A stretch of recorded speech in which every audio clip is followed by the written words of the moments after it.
Let's go. Good morning, everybody. Welcome to the 2023 verdict today.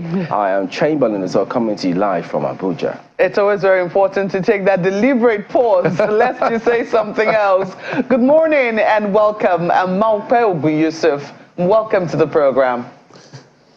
Yes, we're always bright, sprightly, and early. Good morning and welcome to the verdict 2023.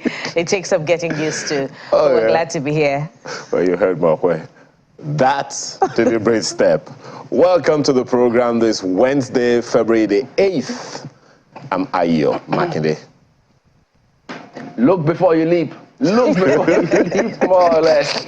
Well, it's campaign season, so you expect campaigns to be in different parts of the country, and incidentally, the presidential election alongside the National Assembly elections. But it's understandable how you have a lot of focus on the presidential elections, but don't forget that the National Assembly elections are equally as important because they will be the ones taking some key decisions, making laws that will shape our lives. And speaking about campaigns, they're kicking off again on the news today. But before that, ladies and gentlemen, we'd like to remind you as well, don't forget, you can get across to us on the program through our social media handles. They are out there for you to take advantage of. Well, I think we took some parts of it yesterday. We'll see how much of it that we can equally take today. So yes, we'll still look into the Sunrise Daily handle, but after that, the 2023 verdict at channelstv.com also coming live, also coming on stream. So we're also monitoring that one for you. And then our social media handles, the Twitter handles, keeping tabs on that as well for you also that you know. The campaigns. I guess looking to the news of the day right now, looks like the PDP, they had a great outing yesterday in Bauchi State, and it was interesting to see the governor of the state there on the same podium with the presidential candidate of the PDP. Well, we understand they're headed right now to Yobe. That's where they're going to be holding their campaign today. Same for Accord Party, which will be holding its own mega rally here in Abuja. We understand they'll be doing it somewhere around Dutse in Buari. So let us see how that eventually pans out. Usually campaigns are very interesting to watch, and oftentimes political parties show that as well, I say a test of strength to just tell you how well on the ground, let me use their own very words, how well on the ground that they are. So we're seeing the presidential Accord Party candidate to hold his or to hold theirs in Dutse here in Abuja, and the PDP presidential campaign rally going all the way to Yobe in the northeast of Nigeria. It's been getting some focus in recent times. You know? And sometimes, I mean, I wonder how it's, well, I think Lagos, they'll have several rallies in Lagos as well, but it's something that we'll just double check, and how, you know how it is with Lagos, you have to plan properly such that those rallies don't eat into your time, because if it spills into a traffic snarl in some areas, there will be a huge tailback. But thankfully, Ayo Booking made it to the studios today. No rally this morning, guys. Can be sure of is that rally or no rally, as we often say in this profession, the show must go on. And we'll do whatever it takes to make sure that we are there, you know. But, you know, I mean, having mentioned the fact that there's going to be campaigns, of course, the Accord Party rally in Abuja is not the first in their series. They've had a series of rallies over the past month or two. Some parts of the southwest, they've had one in Oyo State. I don't know if others in the southwest have held as yet, but those ones are still there. Of course, you would expect that all kinds of rallies are going to be happening. However, I mean, Bukola, you mentioned something yesterday about the importance of the people themselves being not just voter educated, but politically educated about the process. So you know your own role, you know what you are supposed to do, what you are not supposed to do.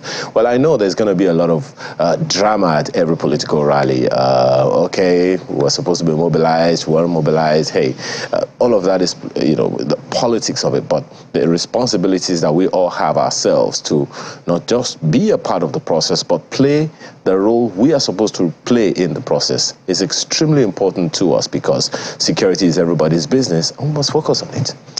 Yes, it will be indeed interesting to see how, Accord Party shapes out in, amid this campaign process. You mean how they accord themselves? How they accord themselves. We've seen the PDP, we've seen the All Progressives Congress, the two traditional parties in what was initially our two-party system, in a multi-party system. But it's now a political process, a democratic process is shaping up to become a 3 to 4 party system now. But let's see what Accord Party does. It was traditionally a party with a stronghold in the southwest, but it's planning a mega rally in Abuja. Let's see how it all shapes up. But more importantly, we just encourage politicians across board to shun negative, campaign rhetoric capable of inciting. Do not campaign based on tribe or ethnicity. Just go out there and tell the people what you would rather do. But for the voters, again, we must reiterate, don't forget that it's been difficult to get Naira. Don't forget that you've been on the queues for quite some time now. The fuel scarcity has been unending. But thankfully, the group managing director, the CEO now of the NNPC Limited, has apologized to Nigerians for the difficulty and said that the product is being made available. And in the next 1 week, the situation will ease out. So remember all of this difficulty amid the political campaigns, and accord yourself accordingly, as we'll expect the Accord Party to do today. Well, we're also waiting, hoping and waiting, perhaps with bated breath, for the president to speak on. He said, give me 7 days. We're waiting. We know that the meeting held yesterday. Yeah. Chamberlain, maybe you guys already have the Naira notes, so you're not talking about it, want to talk about it. But you might also want to define mega rally. What does it make? What makes it mega, Chamberlain? Well. I think I know where you have to direct that question to. and when it comes to the Naira, I also know where you direct that question to. So 2 out of 2, not bad, I tell you. So speaking about news today as well, immigration, they will be having an event today. Now, 36 state controllers of immigration are meeting in Abuja this morning on their role in the elections. Immigration, some time ago, several persons, they say, had been caught with some materials, voter cards that they ought not to be with. So they are meeting today to talk to their controllers about their role in the election. So that is happening this morning here in Abuja. At the same time, I think it's also interesting to note that the Controller General also approved the immediate training of additional 250 female officers to join the newly formed Women Armed Squad. They will be deployed to various states for election monitoring. So I think looking up for immigration. So also women taking mainstream scenarios here. So additional 250, that is a good one. Well, we'll certainly look to see just how the security deployment will be for these elections.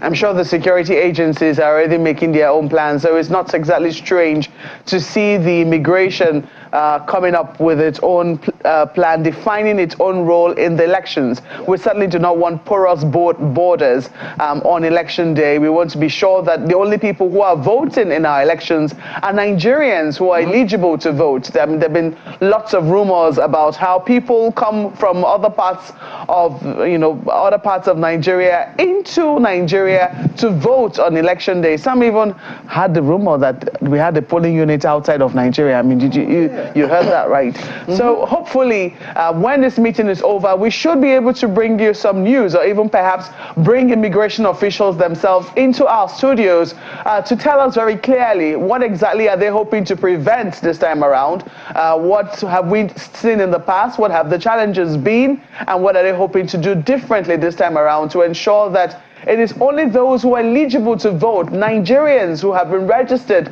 duly registered to vote and have collected their PVCs, who are allowed to vote in these elections.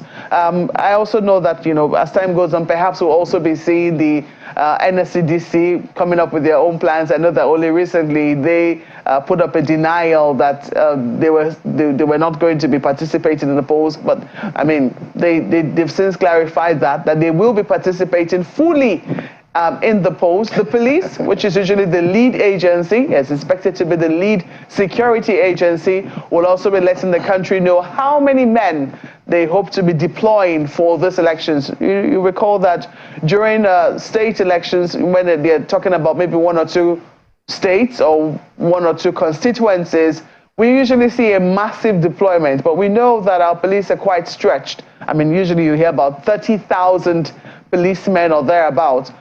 How many will they be deploying across the different states? Do they have trouble spots? Have they been able to earmark those places? I know that usually the security agencies will come together, form their teams, and then they deploy as needed. Even the customs is not left out of this. So also the Nigerian army, I know that there have been big questions as to whether or not we should continue to have the army participate in the elections, but I think that we've since found, is it a middle road to say that, look, they will be needed at least to man the borders of certain states to ensure that miscreants and thugs do not take over the polls in any way, but they should not be anywhere close to the polling units, because this is a democracy and it is something that civilians are participating in. Well, whatever it is, we look forward to a smooth elections devoid of any security hitches, and all stakeholders are welcome to play their roles as deemed fit. I mean, the police is indeed the lead agency, so there shouldn't be any rivalry or misconception concerning the NSCDC or any other agency. So they will have to coordinate with the police, and that's the way it is. And the military, yes, we love our military. They support the agencies there on whatever happens, protecting the territorial integrity of the country, amongst other things. So sometimes as they are called upon to come into the into the scenario, if you will. All right, so that said, we'll take a look at the dailies for you this morning. All right, we'll start with Vanguard newspaper this morning. It's the 2023 verdict. So that it is the 2023 verdict, and understandable. Naira fuel scarcity. Elections will hold as planned. This is ascribed to the NSA. It won't be used to derail general elections, CBN assures INEC. Promises to make cash available to electoral umpire. Buhari meets Emefiele, Tambuwal, Bagudu over Naira scarcity. CBN to make profound pronouncement Friday. So anyone who's interested in this matter said better swing to action, because there's been development in different parts of the country which, trust me, we do not want to degenerate. Fuel, lack of cash, that combination is dangerous for security agencies, because look, how do you pin it? How do you put a finger on who to hold responsible? Because it affects everybody. We really need to hear from the CBN about this lack of cash. Absolutely. It is interesting how we've taken so many perspectives from many of the stakeholders. We've heard from the politicians. But what exactly is the side of the CBN? People have said, okay, you've mopped up so much. How much have you printed? I think there's been a figure out there, but we need extra confirmation that is the figure. Is it that it's not been evenly distributed? Is it that the platforms, because if you also speak to the banks, they'll tell you that they have also been overwhelmed. Their systems have been overwhelmed in recent times. They haven't exactly planned for this level of transaction which they have seen, and as such it would seem that some of their systems are collapsing under the weight of the numerous online transactions that they have to undergo. As a result, much as the CBN wants people to migrate onto this platform, don't forget that this cashless policy was done under wraps, was done in secret. not even the banks were carried along. So they say that if they had been told that this was what the Central Bank of Nigeria was planning, they would have ramped up their own services, expecting a deluge of people to get onto their online platforms. So we need to hear from the CBN to know precisely, what exactly their own side of the story is. If the currency is not enough, do they have plans to print more? Do they have plans to distribute more? What emergency? I do know that their directors have been on top of the matter for quite a while, but it doesn't look like the situation has eased just yet. So what exactly is the reports that they are getting from the field? In addition to that, how much of what has been printed has also been disbursed? So, because this is one area that is mind-boggling, because in part of the narrative from the CBN, we did hear when it had to do with the AfriGo, that's the Naira card, they did say at the time that they were going to be working with DMBs, that's the banks, concerning that CBN card, AfriGo. So now with this one, so how is it that that coordination isn't there with the banks? Because for days, if not over a week now, some of these banks, their transfer, the online platform has been non-functional. You had several customers rapidly migrating from some of those banks, so they can't do any transaction. And then this was what we were trying to highlight initially when this policy was announced, the deadline was put out there. Lots of people commented, jumped on several people's backs, but now it's unraveling. And so you just ask yourself, so the much talked about infrastructure, about cashless policy, is it there now? Big question. So there you go. And then look at this, one more thing. Naira scarcity. Tinubu, Atiku, a daggers drawn. You need to read that to see that. State of the nation, anarchy looms. Kachiku. Up to you. As Vanguard. Well, Daily Trust also focuses on the story. They tag it national crisis. Buhari convenes emergency council of state meeting Friday. Come up with pragmatic solutions, Afenifere urges leaders. We need cash to conduct elections, that's according to INEC. I need it too. I need to vote. That's where I'm going to vote. They've been reassured that if they need cash, the CBN will make cash available to them. That is from the CBN. That's what INEC is saying. We need cash to conduct elections. President meets Tambuwal Bagudu, CBN governor, others at Aso Rock. Yes, so we also saw that meeting yesterday. We heard the president was supposed to meet with the Nigeria Governors Forum, but that I think was postponed or cancelled, and instead he met with Governor Tambuwal, Governor Bagudu, the CBN governor, and also the EFCC chair. Stories on page 4 of Daily Trust newspapers.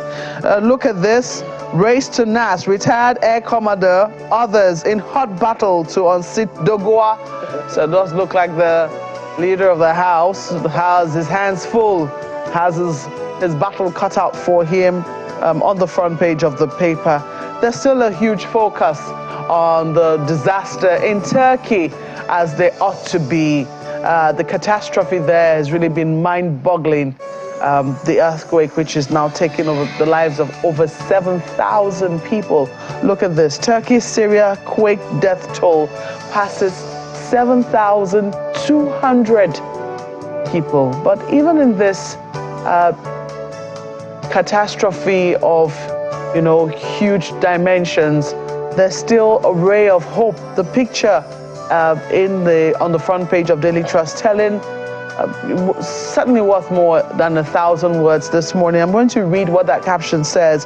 The picture you see there is that of Tunisian emergency responders loading aid to Syria and Turkey onto military planes at a military airport. And there's an insert, which is a newborn baby who was found still tied by her umbilical cord to her mother and pulled alive from the rubble of a home in northern Syria. We understand the infant is the sole survivor of her immediate family. So despite all of this tragedy, there is still a ray of hope, something to hang on to, and something to believe that, perhaps the hand of the Almighty is still in all of this. But look at this. Beneath the nameplate there, fuel crisis disrupts essential services across Nigeria. School buses, ambulances, and skeletal operations. Police, civil defense reduce patrols. So these are all the consequences of what it is that we're seeing. Well, we'll wait to see the outcome of what the Emergency Council of State meeting will bring out, but it's certainly something to look forward to. And that will be it for Daily Trust newspapers. And from there, we flip to this Nigeria. This Nigeria also focuses on the Naira palaver this morning. And this is the way it renders it. Naira crisis, that's a big story. Protests rock Ogun as CSOs shut down CBN in Edo. Take a look at the riders. NLC laments hardship, accuses federal government of pushing workers to the wall. Lagos APC suspends campaign in sympathy with masses. And take a look at the picture on the front page of this Nigeria. Protesters in Abeokuta, Ogun State, protesters in Abeokuta, Ogun State, over Naira scarcity yesterday. The pictures and videos coming in from Abeokuta yesterday were rather sad, tragic. It seemed more like the state was boiling with, gunshots heard. And indeed, there was a video of a young man who was hit by a bullet. We hope that that young man survived it. We could see that he was bleeding. It was really sad. And we also saw videos of protesters, vandalizing a particular commercial bank in Ogun State. Just to add to the conversation, there is a need for, just a bit more clarification, more explanations from the Central Bank of Nigeria over the continuing Naira scarcity. The banks reportedly did not work in Lagos yesterday.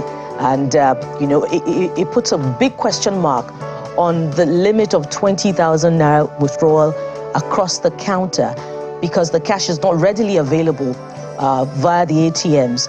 The people will readily even accept the 50 Naira denominations and the 100 Naira denominations if they can get as much as 20,000 Naira. But that is not happening because there's no transaction in the banks. In fact, the report is that many of the banks were shut in Lagos yesterday. They were closed to business. It's moved from a difficulty to a harrowing experience for Nigerians as far as cash is concerned. Take a look at this next one. INEC requests cash from CBN for election logistics. Buhari meets Emefiele, NGF leadership, others over Naira scarcity. A bit more stories, but I'll leave you to do that for yourself. Just to add that this Nigeria is continuing that countdown to the election. It's just beside the nameplate, Nigeria decides, 17 days to go. The Leadership newspaper is next, and this is what you have on the front page. Of course, it's also talking about the cash crunch. No end in sight as PMB, governors, CBN keep mum. Stories on page 4. FG fingers opposition parties in Naira swap crisis. CBN won't be used to thwart 2023 polls, says Emefiele. Tinubu appeals for calm over fuel Naira scarcity. One killed in Ogun riots. Again, I mean, one couldn't call for any more. I mean, you're talking about 20,000 Naira. I visited a bank yesterday, and I spoke to 2 bankers, and they told me that in Lagos, they don't even have cash. In fact, one of them said they could only give 5,000 Naira cash to anyone who came into their banks. And within 1 hour, whatever it is that they had was done. How about you, bank? I said they don't have access to the cash. The bankers can't collect cash. So, and this is a mid-report. Just to add, Aya, that the CBN says it makes available. Well, that's the report. 29 million Naira to the banks daily. The banks cannot exhaust 29 million Naira to the banks in which states? That's another conversation, because one of the things that I discovered yesterday. You know what? Let's move on.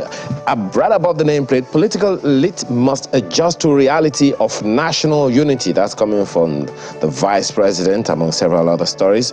But this is extremely important. Turkey, Syria earthquake. Girl 4 rescued as death toll hits 7,000. If you have seen those videos, That's the leadership newspaper this morning. All right, take a look at New Telegraph. Naira limits will make cash available to you. Well, not you, CBN assures INEC, basically. So You need to clarify who that assurance is for. yeah, because before we get ideas. But that's what Nigerians want to hear from the CBN governor and from the CBN as an institution. Yeah, so this you here should also be to Nigerians actually as well. I mean, as NSA promises rancor-free election, Buhari discusses with Tambuwal, Bagudu, Emefiele, Bawa behind closed doors, cancels scheduled meeting with NGF. FG berates opposition parties on court action to block extension. CBN disburses over 1 billion naira to banks in Edo.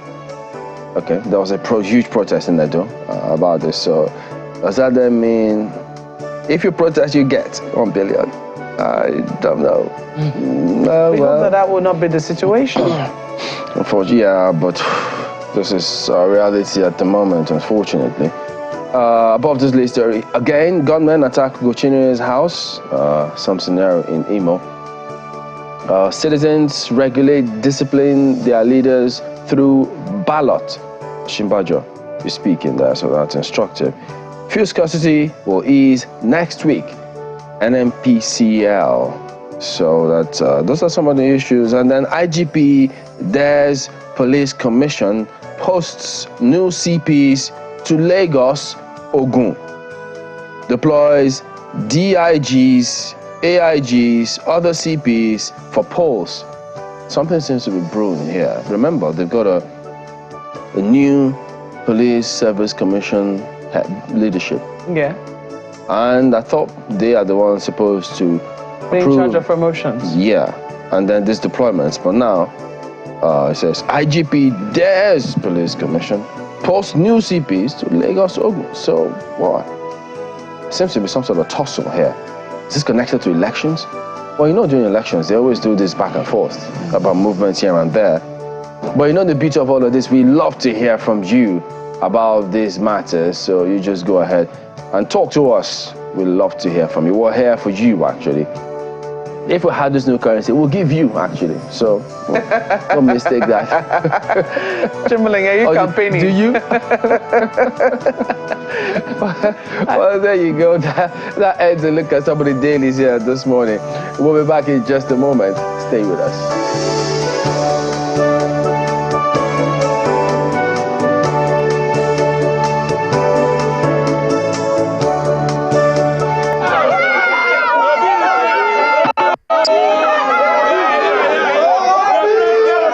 The Labour Party presidential candidates arrived Ilorin International Airport around 2:30 in the afternoon amidst chants from the crowd that welcomed him.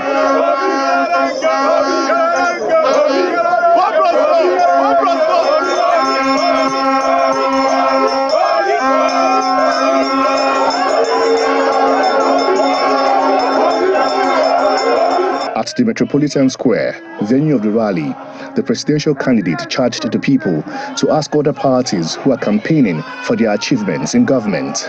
This year's election, they are going to come to you and they will tell you to vote for them based on tribe.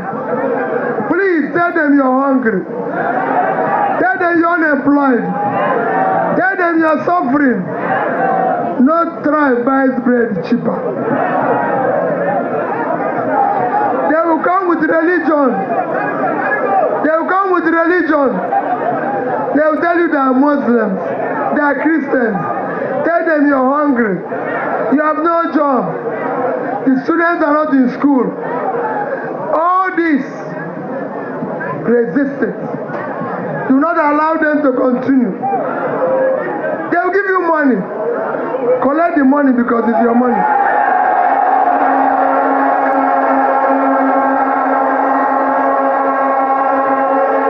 It is your money. It is your money they've stolen. They didn't print any money. So if they give you the money, collect it and vote for us.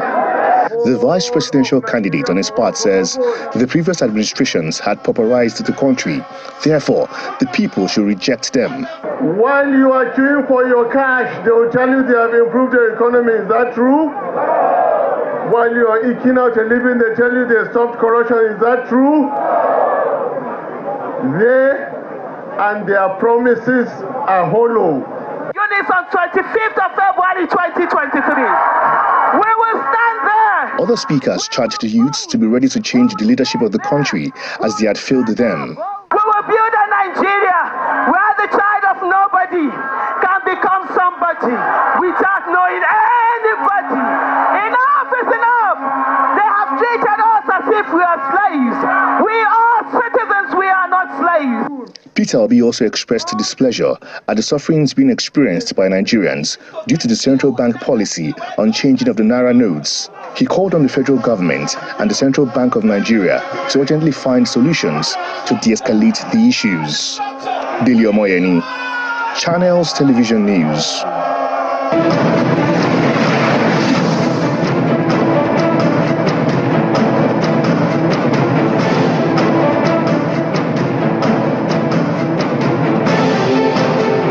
All right, welcome back. So we've got Ibrahim Abdul Karim. Apologies for the Abdul Karim. So it's actually Abdul Karim, DG Big Tent Nigeria. He's also the DG hashtag Obi Dati Independent Presidential Campaign Council. Good morning. Thank you for coming on today. Good morning, Timberland. Thank you for having me. What a time we are in this time, and it is interesting. But you are, of course, you've been going on with the campaigns. But if you could just give us, what has your experience been so far, anyways? Because you, I know we had several people who have said, Obi Dati have no chance, they won't get any votes up north. But you, Sokoto, pulling your weight behind the their campaign council. What has your experience been so far? Very well. I really like one of the best experience because I've been on the campaign trail 2007, 2011, and I've seen a very, very far different scenario. That is for which one? For the BS Boris Support Organization. Okay. But what I'm seeing now is entirely a different season, a different time. I think Nigerians are really up to the task, and they are really willing to show Nigerians that we are ready. We have to move Nigeria to a new direction. They are tired of what they have been seeing. They are tired of what they have. Everybody is waiting for Nigeria, not only Nigerians.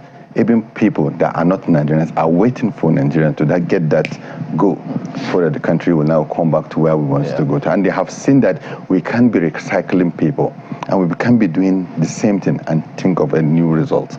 Definitely, we have to do something new. And that thing that we want to do now is just for us to tell them that we have removed an incumbent government in this country.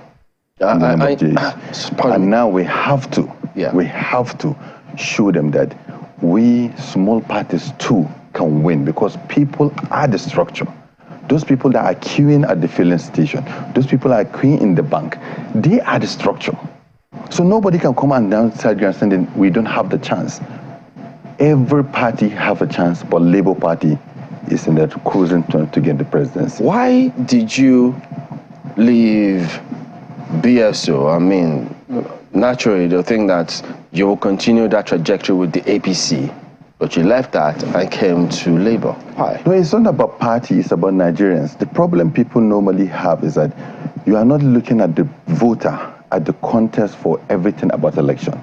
People will come here, I used to watch your program. Everybody come to now talk about his party, talk about the principle, pin them to well. But at the end, they forget that it's about the voter, it's about that ordinary Nigerian. So what makes me is that there is nobody that enjoyed the goodwill of Nigeria like APC and Muhammadu Buhari. But there is nobody reciprocate that goodwill that was given to them. If that's something he has asked us to stop sweeping the road, we will have swept the road together with him. But as I've talked to you today, if you read throughout all the newspapers you have seen today, what is lacking, there is no even communication between the government and the governed. That's the height of the pains Nigerians, and nobody is saying, like for example, up in the north where I come from, you don't have to give me anything, but give me good words. Talk to me. Show me that you feel, even if you can't address my problem, show me you are aware and you give me good words. We call it consoling words, you understand? But if you see the trajectory of the 7 years, like somebody is showing that, like people are begging him to rule them. Like the people in charge are feeling that you just have to take what we give you. No, it don't work like that. Governance is about people. There is nothing, you can't come to television and show the big road, you show the infrastructure. No. When you come to television, you talk about people. All I'm saying is that if you look at Nigerians from 1999 to date, anybody that has gone close to the power has now his life changed. You see some of them with no vehicle now have fleet of vehicles just by association close to the government. Everybody, being a commissioner, being a governor, son of a governor, child of a governor, everybody along that way has changed. But look at the voter. Look at, that's the problem we're having. Look at the voter. So if you want to do explanation, look at the voter from 1999 today.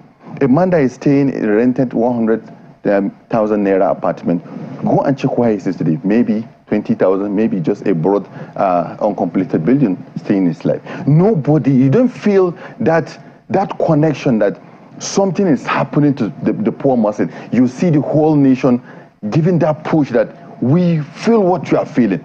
If Nigerian masses have this connection between their leaders, I don't think we will not be here talking about all these things. Look at our roads, look at our hospital, look at everything you can think of. But the feeling is already there. When we are going around as Labour Party with Peter Obi, what we are seeing and the action and the reaction from people is that they are seeing somebody that is now coming closer to them. And this election is not going to be about posters, about billboard, about campaigning. Some of this campaign, it makes people more angrier. What people are seeing is that... Some of which campaign? Some of the things that are seen on the television. Somebody said like doing work on yourself because you steal the money or you get money from anywhere you can get because you have this big war chest, then you can play all billboard, you can buy off everything, but you can't buy off the heart of the people because the reality is there. Immediately if somebody finish watching your television program or was looking at your billboard, but he can't eat. His wife is in the hospital. He don't know what to do. That advert become pain to him. Because why people make advert is because we make advert because once people see you in the advert, they get agitated, they get happy, they get interested. But their PR people are telling them, just pay money, do billboard. And they feel that buying, you are making presence. No, it's not making presence. Going to campaign rally, bringing a person to campaign rally that his son is at home, not going to school, and then you give him 1,500 to come to a big rally. Then you copy the big rally and say, we are presence. No, you are not presence because those people are just there to collect their 150 just to go back home. But the pain is already carrying them in their heart, and they will show it on that ballot paper that day. Well, it's interesting. I mean, on election, on my way to work this morning, I did see a big billboard for Peter Obi and Mr. Dati.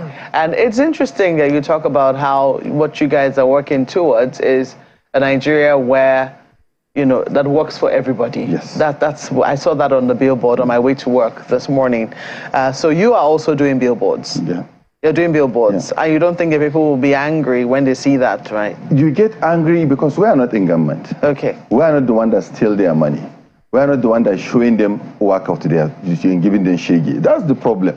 There is somebody that is in charge today. That is the responsibility of somebody today. So you can't shift the responsibility. Just the way some people talk to me in the north. They said, if I talk to them, they said, don't you see what is happening in the southeast? IPOP and ACN killing the northerners. I said, it's not the duty of Mr. Peter Obi. That's not his duty. The duty still is Muhammad Buhari. That's his duty. So you don't shift the blame. There is House of Assembly members, there is State Assembly members, there is a governor. It's not him. So they say, no, he's supposed to say something.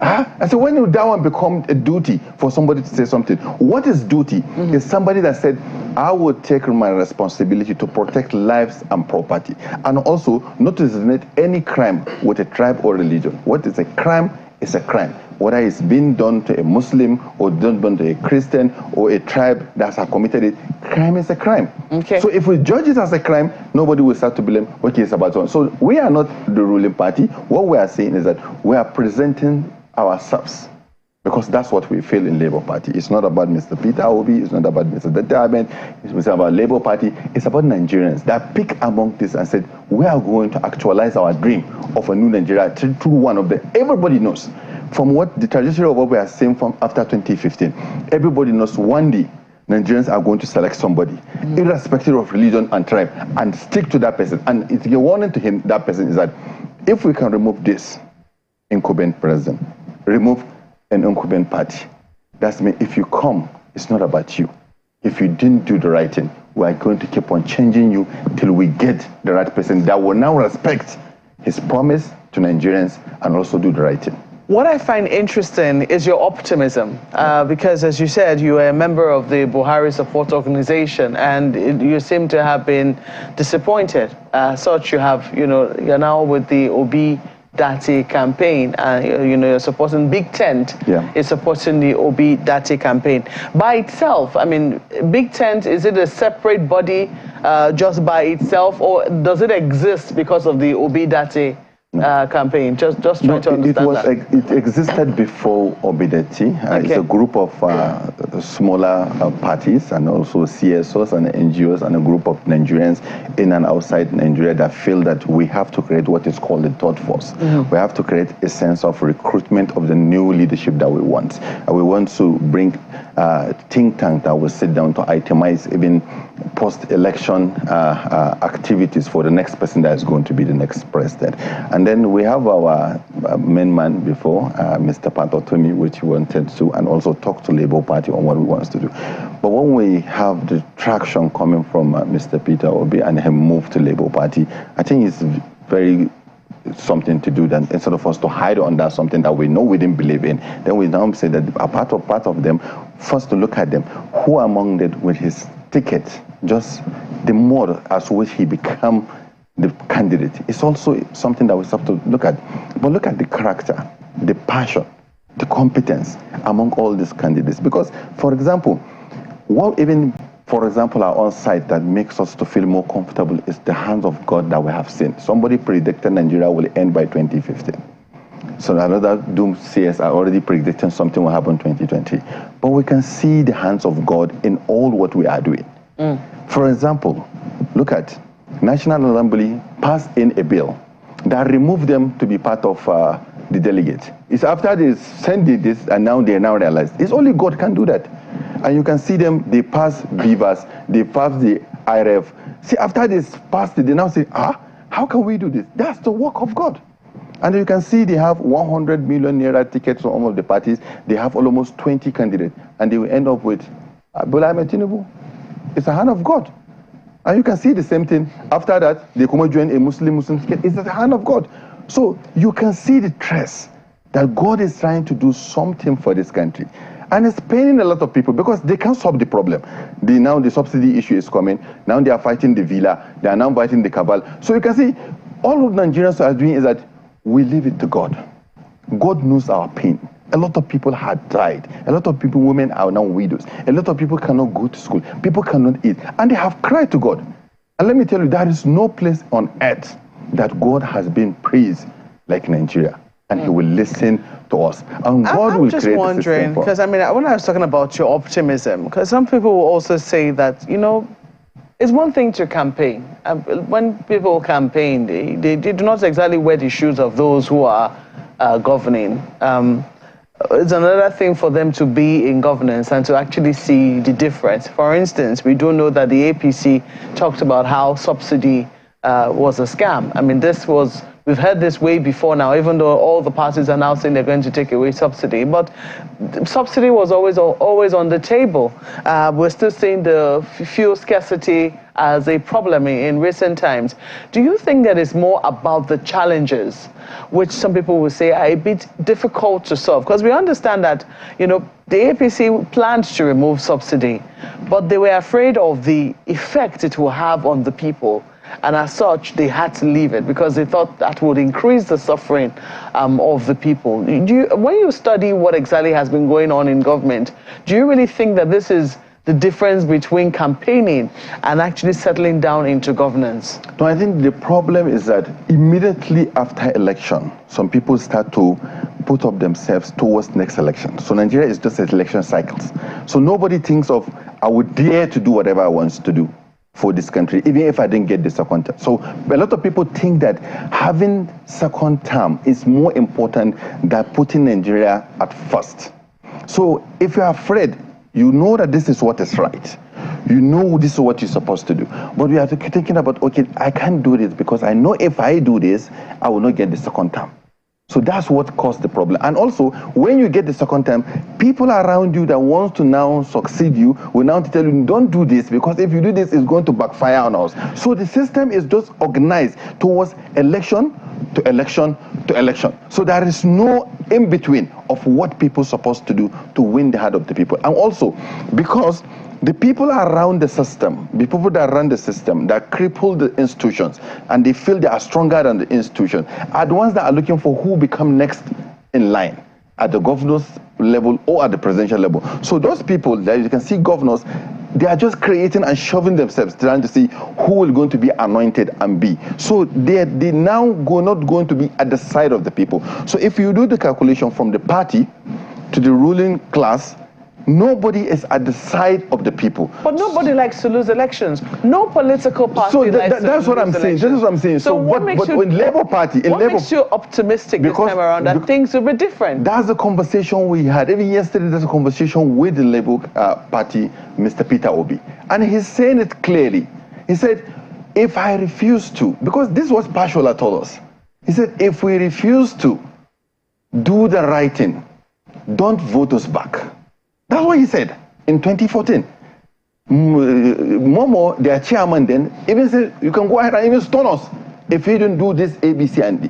So what we are saying is that he is saying the same thing. I said, hold us responsible. Me and my vice president, Dr. Ahmed, hold us responsible. This is our pact with you. And we are taking the pact. The young people are the idea, we are not there for politics. 80% of obedience that I know have something doing. They are professionals, they don't know what they are doing. So they are not active politicians if you see the people around. So what we are saying is clear. We are here for Nigeria. If it refuses to work, because nobody is here for him to get an appointment. Nobody is putting anything, said, I'm giving you my money so that you can do a lot of billboards and you can do a lot of campaign. Then at the end, allow me to continue doing illegal bunkering, or I should continue to get a minister, or you give me this 5. There is no that conversation with Mr. Peter Obi. That's what we are saying. That's the kind of system we want to carry. So that if he fails us, or if his candidacy with it, and they said it to us, if we didn't get you what you want, remove us and bring another person. But what we are going to achieve with that is that if we can achieve to put up a president on a platform using protest campaign, using what is called social engineering of people in Nigeria, talking to people and not holding ourselves into a structure of failure, a structure that is not giving Nigeria anything. Whether the structure as they are telling Nigerians today, then because I know a lot of them, they come and say, winning election is about structure. The structure has already collapsed because the structure is the same people that we go to market together. That are being built structure and then suffering together with us. Let's bring in our colleagues from Lagos. Well, thank you, Chamberlain. Mr. Abdul Karim, the first question that comes to my mind is something that bugs the mind from time to time.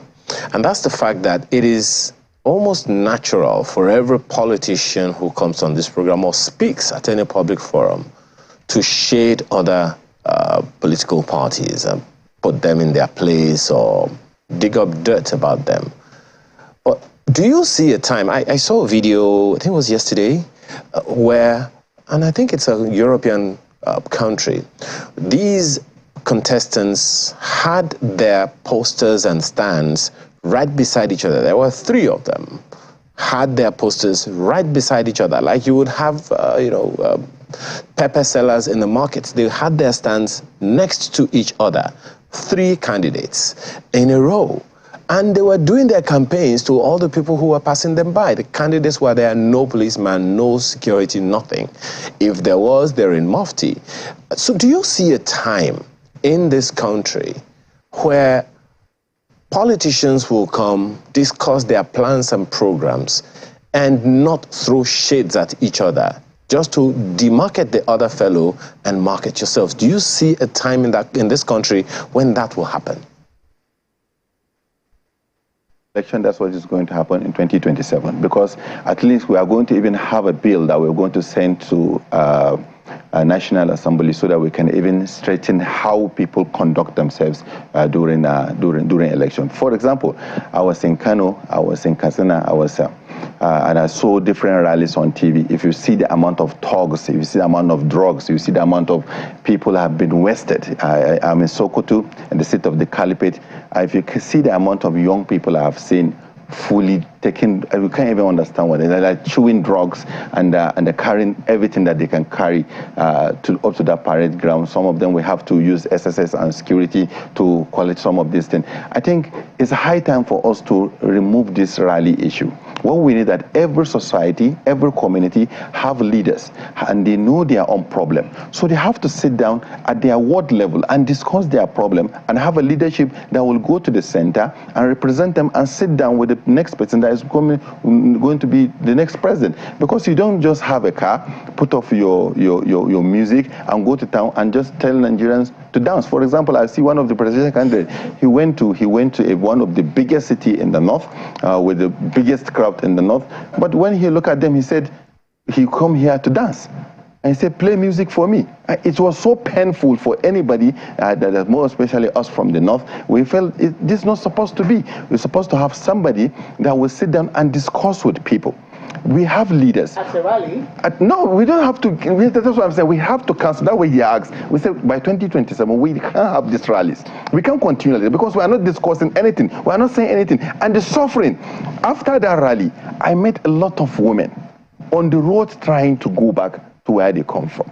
And you see them, some of them have not even eaten. You see them fighting themselves, you understand? So actually, even the audience that were there, they are just a bunch of people that don't even understand what you are doing on the stage. They don't even understand what you are saying on the stage. But this is a place that people are invited, come to talk to Nigerians, but they don't want to talk because they don't want to face the reality. They don't want to face the Nigerian Economic Summit group, for example, because they know people are going to ask them. They are professionals. They know what they are doing. They don't want to meet the labor union because they know they are going to ask them. Well, they don't want to meet anybody. What they just want to do is just exactly that they will wave. The very issue we are talking about is precisely what you're still doing, shading other parties.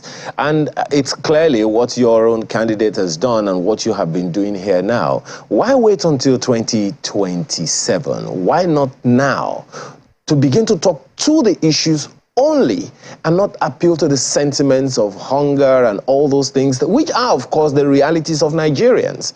These are the realities of Nigerians. And behind the scenes here, I was discussing with my cast and crew here that as far back as the 80s, Fela Anikulapo Kuti sang the song Suffering and Smiling. It was during the military era.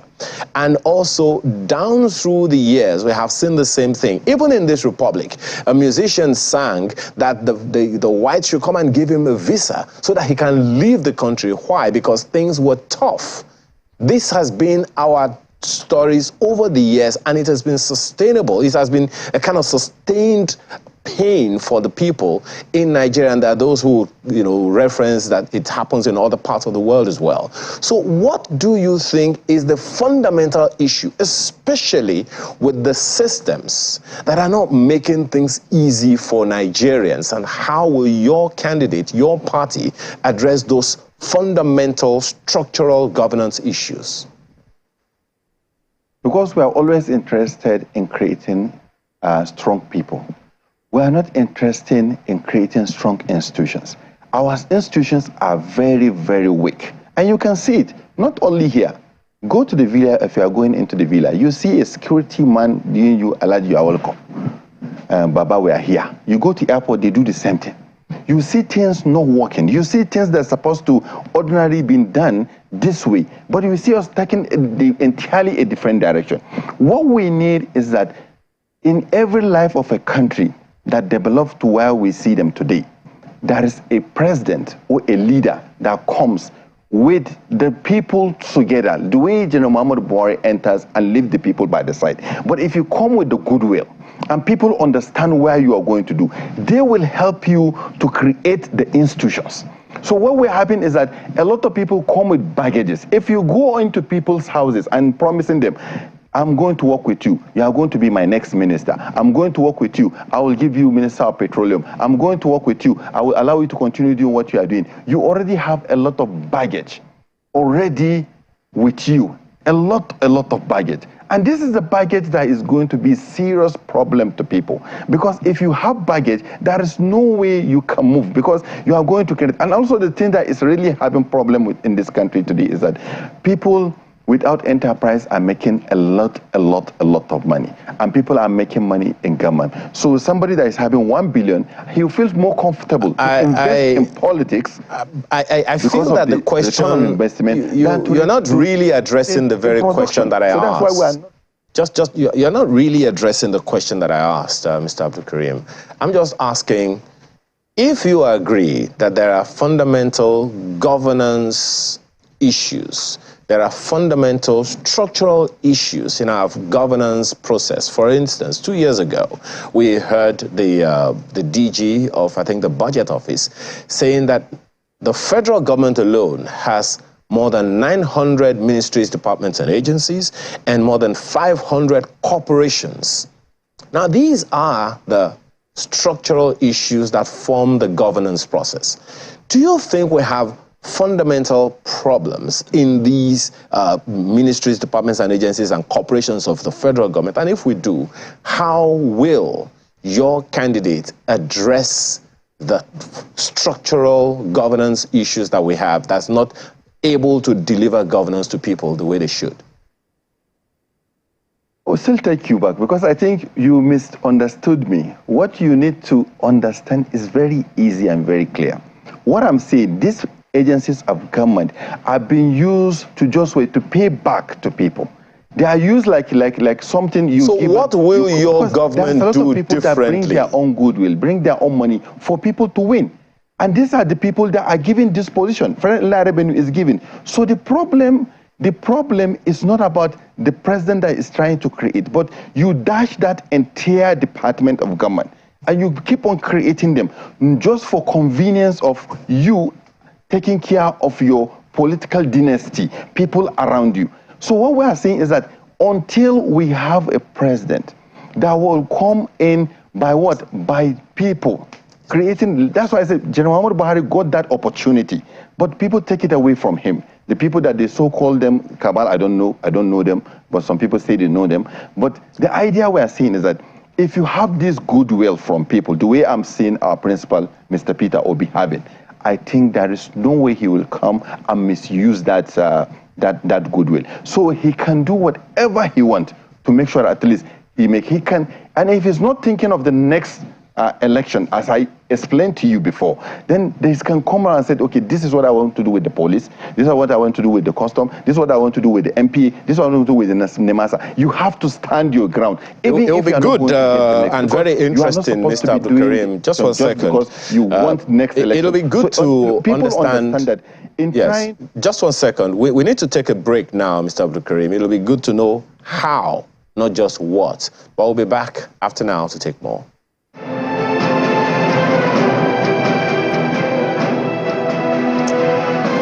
Welcome back. It's still the Verdict 2023, and we still have with us from our Abuja studio the DG, Big Tent Nigeria, Obidati Independent Campaign Council, Mr. Ibrahim Abdul Kadir. Mr. Ibrahim, thank you for holding on. I'm also interested in picking up, with the same tone of engagement as my colleague Ayo.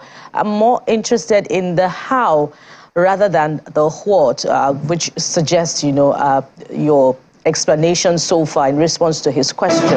And this is in reference to your presidential candidate's promises, massive agricultural development in the north, industrialization as well, which we can tie to his what seems to be his slogan now, moving Nigeria from consumption to production.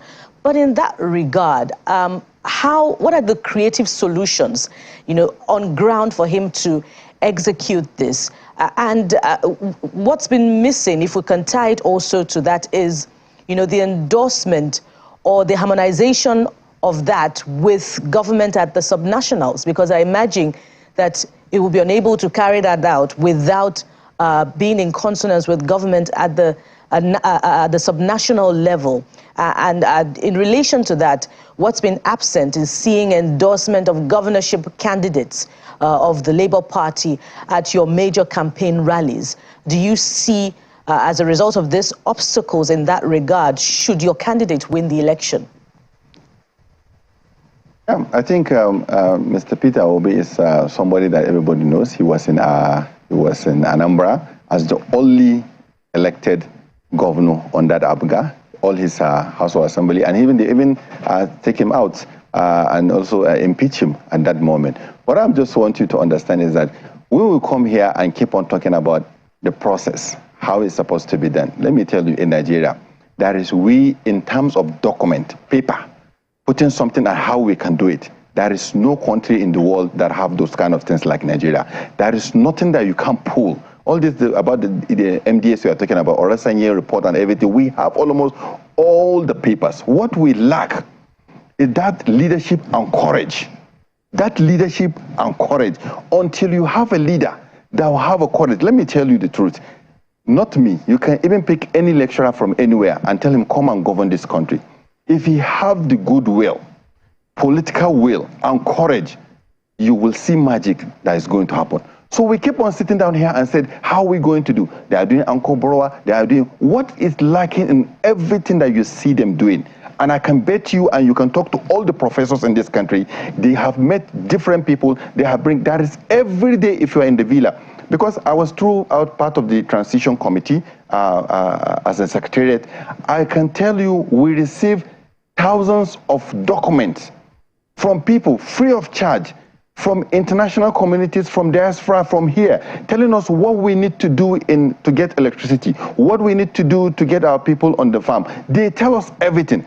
But what is lacking that immediately we enter into election, we try to solve the burden that we have bring. And also the people around the presidency start to shove around to see who is going to be the chief of staff. If he becomes chief of staff, how is he going to send other people out of the system? This is the major problem we're having. So until we start all these technical questions that we keep on bringing when we are doing issues like this, we're supposed to understand that the problem is that up to today, nobody takes the responsibility to be a leader, to be in charge, and tell us that, yes, I'm aware of the 77 trillion naira debt when we are going to start this. I'm Mr. aware Ibrahim, that bandits are ransacking the country, killing people. I'm aware that the police are weak.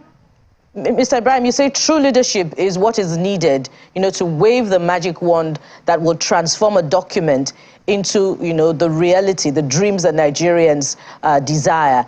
But are you ruling out the possibility, because other candidates have come with grander promises, are you now ruling out the possibility that should your candidate win and he, assumes office, he's not going to get an epiphany like others have got, that what their predecessor left is much more than they can deal with? I'm so sure, because we are talking about character. We are talking about passion. We are talking about competence.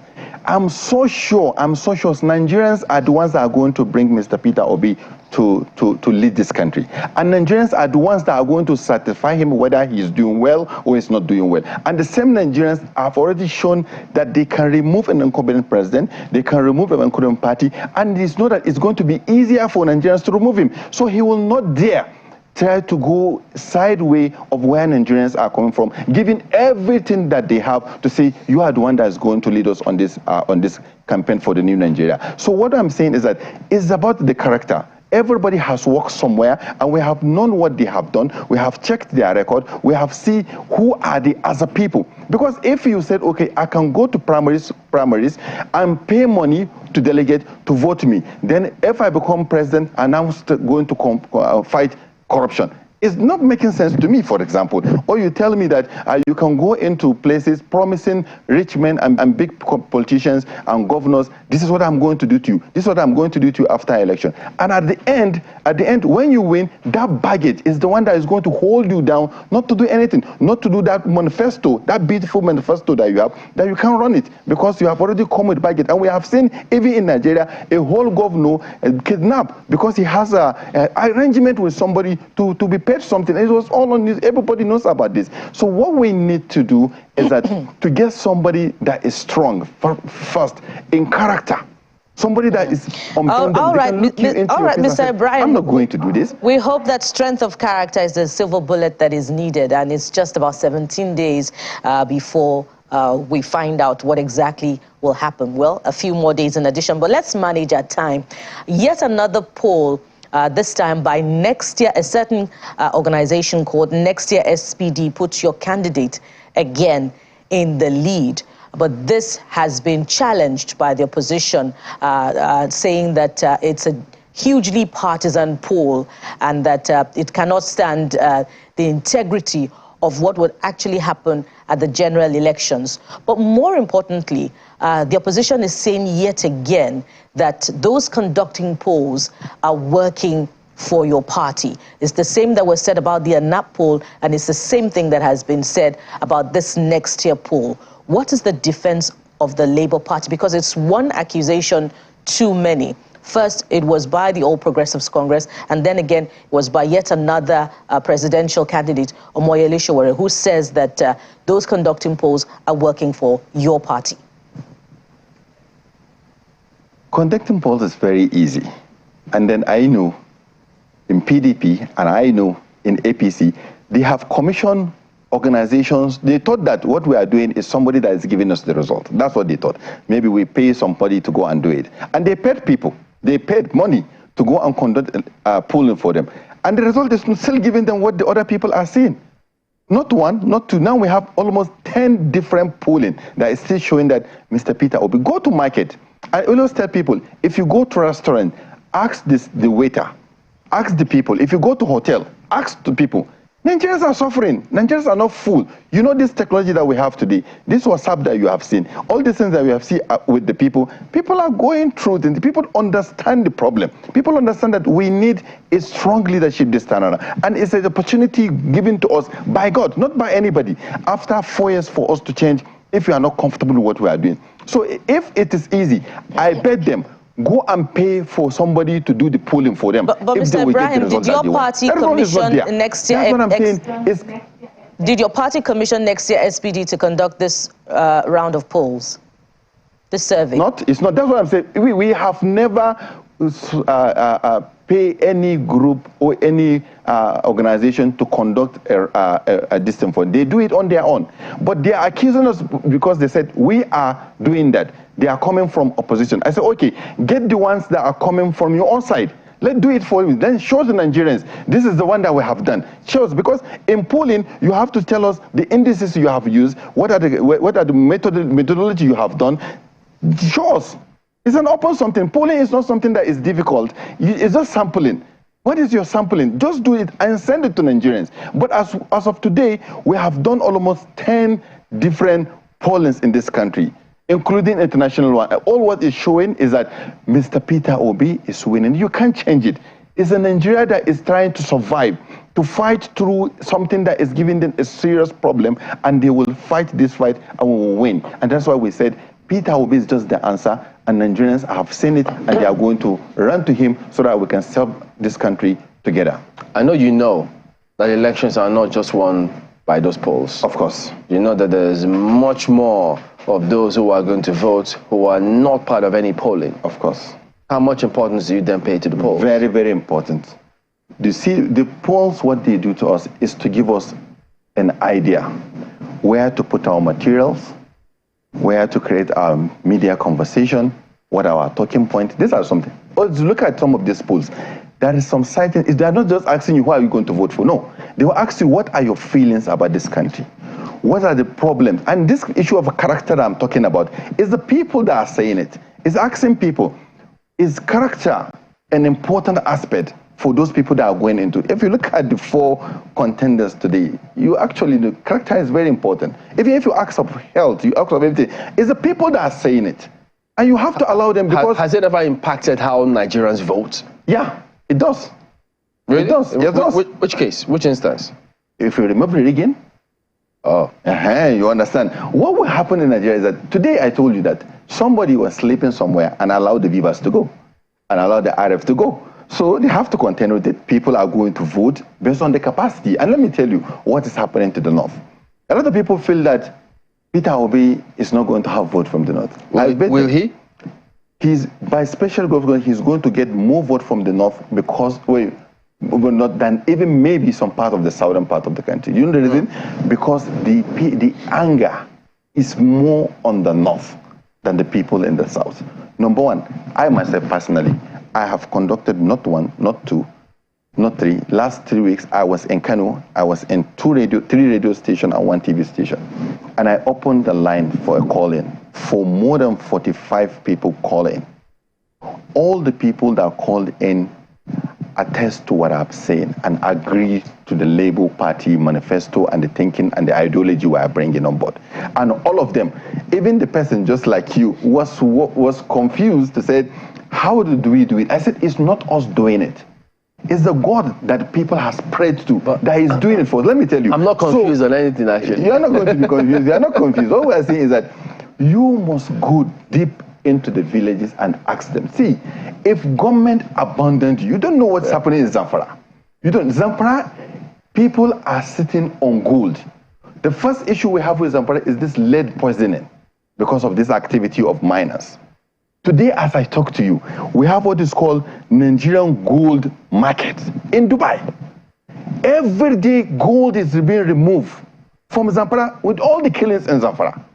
That's mean one of the governors, I had one of the program, the governor was saying that if the person that he was talking to, he said, if you can take the sand where you are standing, because he's telling me that there was more gold in Ondo than Zamfara. He said, no, that place they are standing, if you can just take the sand and save the sand as a gold mine or something, you will see at least a treasure of a gold in that. That's how Zamfara is made.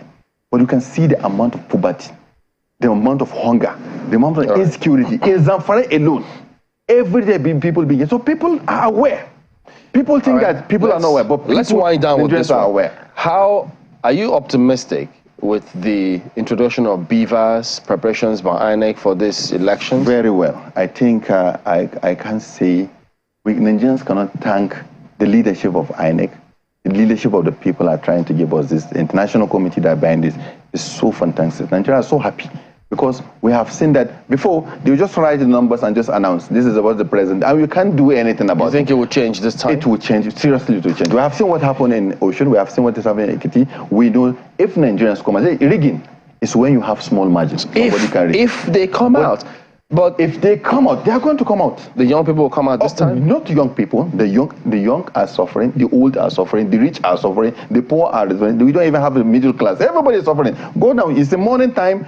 Go outside and see people going to work. You see, look at their faces. All right. Ibrahim Abdul Karim is the DG Big Tent Nigeria. Is also the DG # Obidati Independent Presidential Campaign Council. Thank you for coming on, and all the best. All right, so we will talk about the beavers. There will be a demonstration of what to expect, an election day scenario, and then your experiences with your permanent voter cards.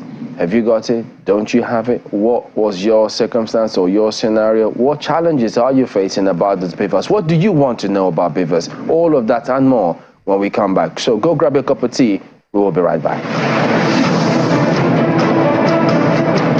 I assure all citizens and the international community of the optimal preparedness of the Nigeria Police Force to support the Independent National Electoral Commission in ensuring a peaceful electoral process that will manifest in a credible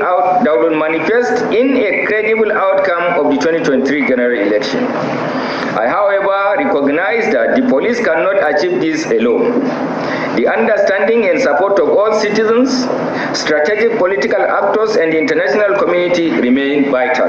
We must leave no citizen in doubt of our commitment to national peace and security, as well as our unwavering determination to advance the democratic and national security interests of our beloved nation. The 2023 general election, the processes leading to it will certainly put us to test in this regard. Any unauthorized quasi-security agent found to be engaging in any election or political activities stands the risk of being arrested and prosecuted along with their collaborators.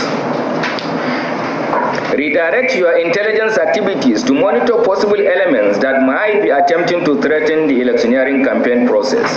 Promptly isolate them and frustrate their illegal and undemocratic intentions.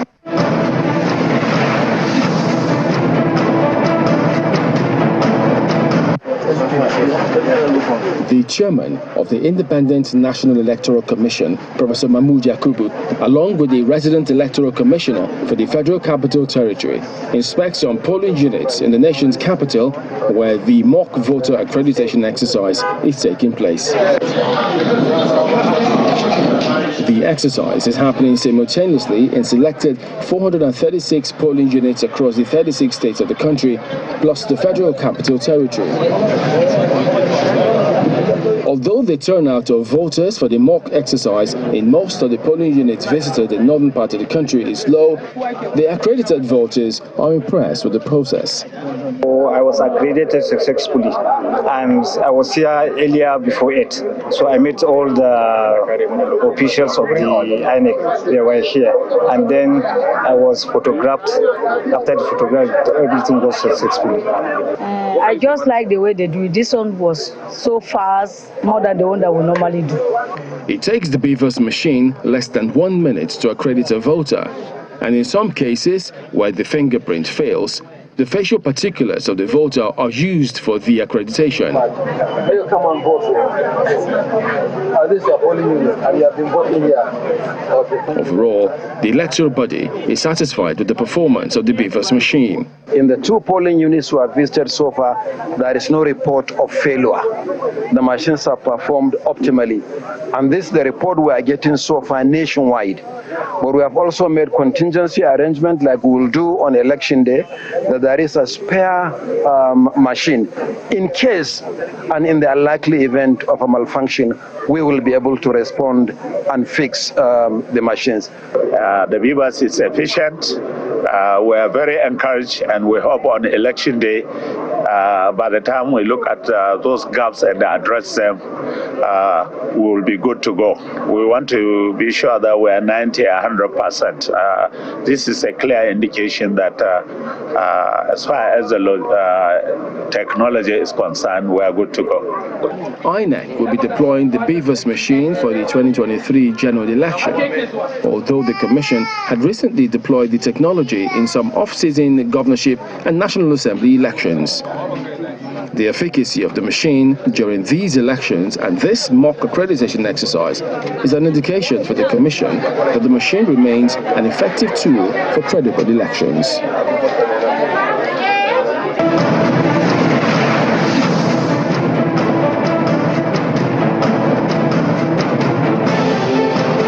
Welcome back to the 2023 radio. So, yeah, I've got 2 gentlemen joining us here. Dr. Lawrence Bayode is the Deputy Director ICT for INEC. Sitting beside him is Victor Aluko, Director of Voter Education and Publicity for INEC. Gentlemen, good morning. Thank you for coming on today. Good morning. Thanks for having us. Good morning, Mark. All right, so here's the thing. Now, if you've got questions about the Beavers, whatever you want to know about election day scenario, this is your chance to ask, because they are here to provide answers for you. So let's start off with an election day scenario. But before getting to election day scenario, what kind of preparation is going to happen perhaps the day before or the day of elections for INEC officials who will be going out on election day with this equipment? Thank you, Chamberlain. As we speak, we are currently configuring the machines, and on the eve of the election, these machines will also be confirmed to be ready for the election by those that will be deployed as RATEX. Those that will be supporting the device on the field. So each RATEC that is manning a registration area will check all the devices that will be deployed in that registration area, whether they are fit or whether they are ready for the election. So this will be done on the eve of the election. And also the registration area support staff will also do a refresher training for those that have been trained as users to operate these machines on the election day. Okay, so in the meantime, we are now INEC what are we? RAGTEC officials? are we polling units personified now? Because we're holding the beavers. I don't know. I'm so excited to have this device in my hand, the almighty beavers. I want to ask you, I mean, I know that, you know, the beavers is for the INEC officials, for those who are going to be the representatives of INEC at the polling unit on that particular day. But let me ask you, for the voters, I know that INEC also had an extension for PVC collection. It's over now, is it? It's over. So if you do not have your PVC now, there is no way you can get it again? No, you cannot get it again for now. After the general election, there will be opportunity for you to still collect your PVC. But for the purpose of the general election, we have closed that window for now. But it's not closed forever. It's just for the election. After the general election, you can still walk into the INEC office and collect your PVC. But concerning the PVC, this is just as an aside. If perhaps in the future, because as it is today, this is just, do we really need the PVC beyond what the law stipulates for us to go out there and vote in the future? Will I be able to, for instance, if I forget my PVC and I dash to the polling unit, if the law were to change, can I still vote? Now? No, not now. After now. After now. Yeah, if the law is changed and the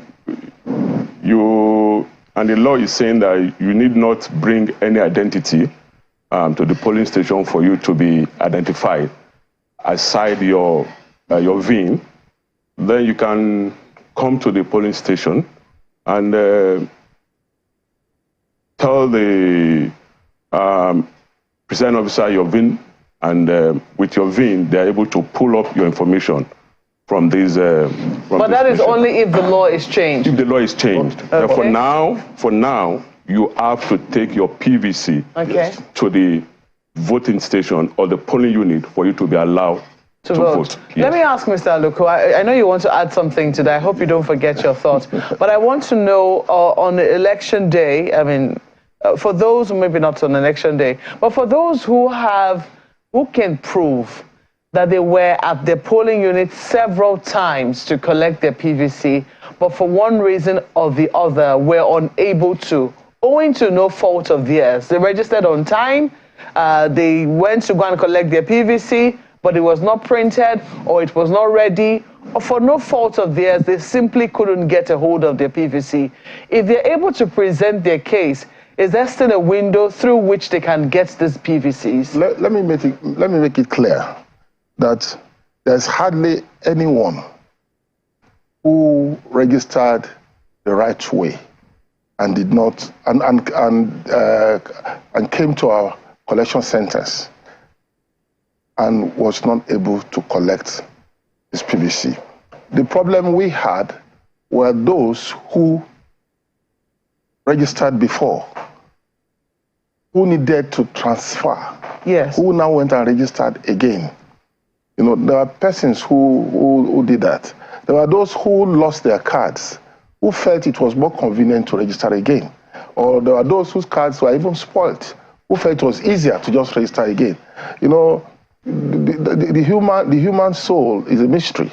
No matter what you tell people, you still find some that would deviate from that part. So all those persons, we didn't print new cards for them because they were already in our database as voters. And we assumed they already had those cards. And so we printed cards for all those who registered afresh and were really eligible to register afresh. We printed their cards. All those who transferred the right way, we printed cards for them. We printed like 13.8 million cards for all these people. There's nobody who actually followed the rules the way they should follow them, and we did not print cards for. And if there's anyone we did not print cards for, I will be surprised. No, but it's not just about printing cards, because I do know that in some instances, these cards were in different locations. I think it was somebody who gave an instance that, oh, it was not in that polling unit, maybe it was in the next polling unit. So in some instances, there were mix-ups. So if the person is able to prove beyond reasonable doubt, I transferred the right way, I did everything that was legal according to the rules. I went as stipulated by INEC to pick up my card from where I thought the transfer should have happened. And for one reason or another, I was unable to pick up his or her card owing to no fault of theirs. Will the Commission be willing to look into those exceptions if they're able to prove that they're truly an exception? Well, it's not an easy thing to start listening to all those on election day. No, not on election day, certainly not. Before the election. Before the election. That would be a policy matter, which I cannot just give you a decision now. But one thing I know is we've announced that the collection closed on Sunday, and that we are now focusing on conducting the election. If there are such persons and they make their cases known, it's for the Commission to take a decision. All right, so gentlemen, as a self-acclaimed RATEC official, I'm just kidding. So tell us, what do we expect on election day? So just put us through that process from the start, when the officials are about to start, when the voter is before the officials. What do they expect to happen? The Commission will be deploying 3 or 4 polls officials. We have the presiding officer, we have the assistant presiding officer 1, 2, and 3. The assistant presiding officer 3, who is like the queue controller, will ensure that those that will be standing on the queue, or those that will be on the queue, will be those who came with their permanent voter's card. So you will not be allowed to stand on the queue without your PVC. And what the queue controller does is to ensure that you have your PVC and you're allowed to be on the queue. It checks if that PVC is actually yours. Looked at the picture on the PVC, looked at your face. The APU3 confirmed that the PVC is yours, then you're allowed to be on the queue. Then from there on, you march on to have a contact with the APU1 who uses this machine to accredit you. Accreditation is by authenticating your fingerprint or your facial. Okay. So for this Channel CV PU now, could you start the demonstration? Okay. Now the APO1 uses this to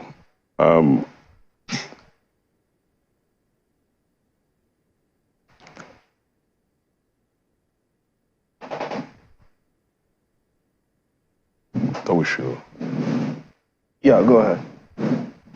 That's it. Okay. Now this is the dashboard for. I've logged into the system as the APO1. Now a voter is right there before me. I go in to the election, and for this before now, the presiding officer has shown those who are on the queue to cast their vote. He let them know that the total number of these registered voters in this polling unit is 18, which we can see. Yeah. And he also let them know that before the commencement of vote, the accredited voters is 0, and this must always be 0 at the commencement of vote. It must be 0.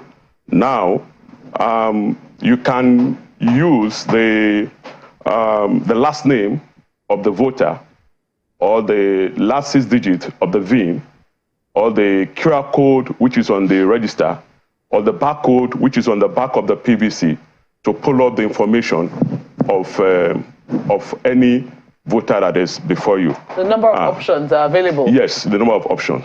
So you can use the last name, you can use the last digit of the VIN, which is on the PVC. You can use the barcode at the back of the PVC. You can also use the QR code on the register. But which one would you recommend the most? Because some people will say voter last name. It might pull up if maybe like 4 members of the same family are on the same queue. Yes, you can. I would recommend the last 6 digits of the VIN because that is unique. Okay. Yeah, because that is your unique number. The VIN is a unique number. that identify any voter on our database. So the last digit of that VIN pulls you alone from the database that is on this device. So I want to pull up a voter now. I can also see all the voters on this. These are all the voters here. And let me pull up Atakeme. Atakeme is before me now with his PVC, and he has been allowed to stay on the queue. I need to come back here to pull him up as a voter.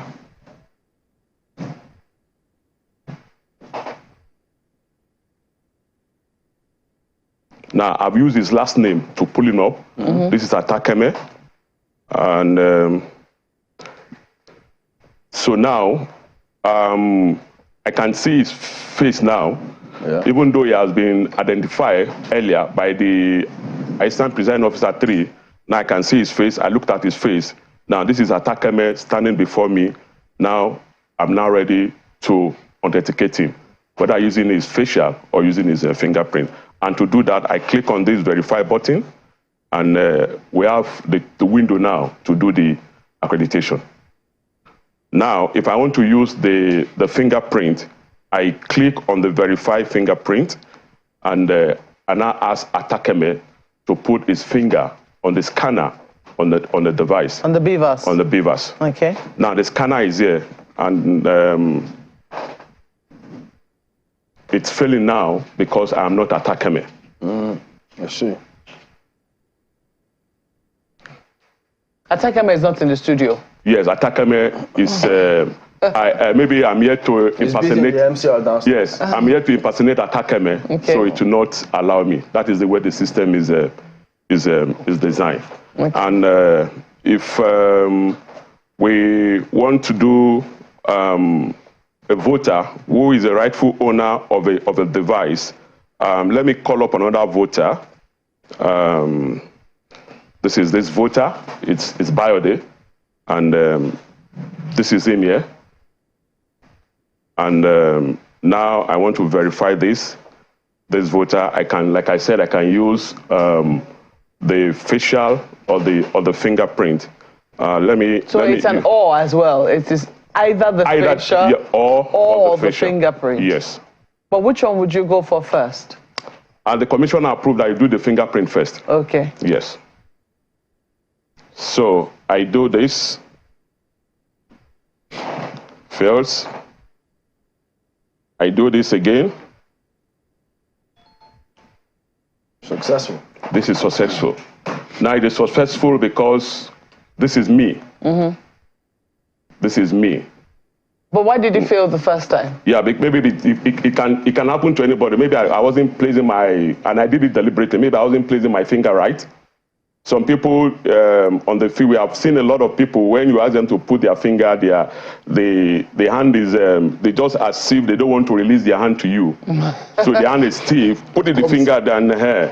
Some of them are fidgeting, but the finger must be rightly placed on the scanner. Okay. If you are not placing your finger rightly on the scanner, the authentication of your fingerprint will not pass. Even if it is you, as long as your fingerprint is not well placed on the scanner, your fingerprint authentication could fail. So now this is done. You go back and you can now see that the accredited voters has increased from 0 to 1. Okay. So this is what will happen from beginning to the end. And at the end of poll, these accredited voters is pushed to our back end. And now what the commission has also done is that this system, the back end, is for the commission to see what is happening on the field. But what we'll be doing in the general election is to push the data to the high ref. So apart from seeing the picture of from EC8 result on the high rep, you also be seeing the total number of accredited voters. So apart from the one that will be recorded on the form, You also see this on the high-ref. So this back end, INEC will be seeing it in the office? Yes. And then for the IREV, they will see it. They will also see this. Is it simultaneous or depends on the network? As soon as a result is pushed to the high-ref, it pulls this information from the back end. Okay. So what is the scenario about uploading of results? How does it play out here? Yeah, we're also going to use the same result to upload, sorry, this same device to upload the result. So after the poll is over and the ballot is sorted and counted and recorded on the Form EC8A, and it's endorsed by the presiding officer, endorsed by all the all the party agents available on that day. Then what the presiding officer will do is to take the picture of that form, of that result sheet, Form EC8A, with this camera. Okay. With this camera. So there's a camera on the back of the device. That is a camera that you can also put on the voter's face. Yes. Yes. So you use this camera to take the photo of the voter. You also use this camera to take the picture of the result. And notice it also has a front camera. Yes, the front camera is for operators because on the machine, because this is a demo platform, that is the reason why I didn't take my picture before I was allowed to log in. Okay. Now, on the live application will not allow you to log in until you snap yourself. And this is for us to... That's the official, INEC official? Yes, INEC official. So you snap yourself and your picture will be on this device? So you know who uses this... so will it upload to the back end too? Yes. Oh. So the officials too can run, but they can't hide? They can't hide. In case they do anything untoward. Okay. So all of those results will then be uploaded? Uploaded, yeah. But I see that you also have several apps on the device. Yes. There's a call, there's music, playlist. What's going on? Yeah, by the time you try to use all this, they are already, you can only see they're already deactivated. Oh, you can't use them. Because I went to the playlist right away. No. I want to know what kind of music do INEC officials listen to? The only app that will be running on that day is the Accreditation app and the result upload app. Because there's also a result, apart from the app for the accreditation, we also have the app that will be used to upload the result. Because the system is designed in such that when there is no network in a particular location, you operate the app is resident on the system. You operate the app, you snap the result, you push it. As you move from that location, maybe on your way to the collation center, wherever there is network, the result is pushed to the backend. Quite a lot of information, I mean, for officials to be able to absorb at once. It looks pretty simple and pretty straightforward, but, you know, individuals must be enlightened to some extent about the use of simple devices, perhaps a tab or a telephone. I want to know how many ad hoc officials has INEC put through training already? Do you have an idea? Okay, sir. Okay. Already we will have 4 officials in each polling unit. Now we have 176,846 polling units. So you can imagine that's 176,846 times 4. Times 4 officials. Nationwide. Wow. That will be at the polling units. Apart from that, as you said, we also have the RATEX, the technical people who will be in each registration area. You know, INEC will call wards registration areas, but the public calls them wards. Okay. And so we can also, there are 8,809 wards in the country. Okay, pardon me, Mr. Aluko. 8,809 wards. So we'll just take a break and then continue from that point when we return in just a moment. Stay with us.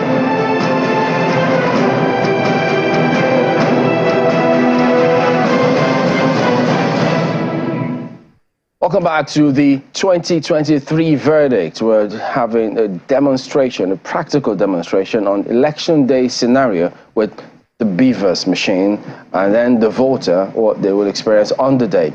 But Mr. Luko, you were talking about the 8,809 scenario, so please go ahead. We're actually looking at the figures.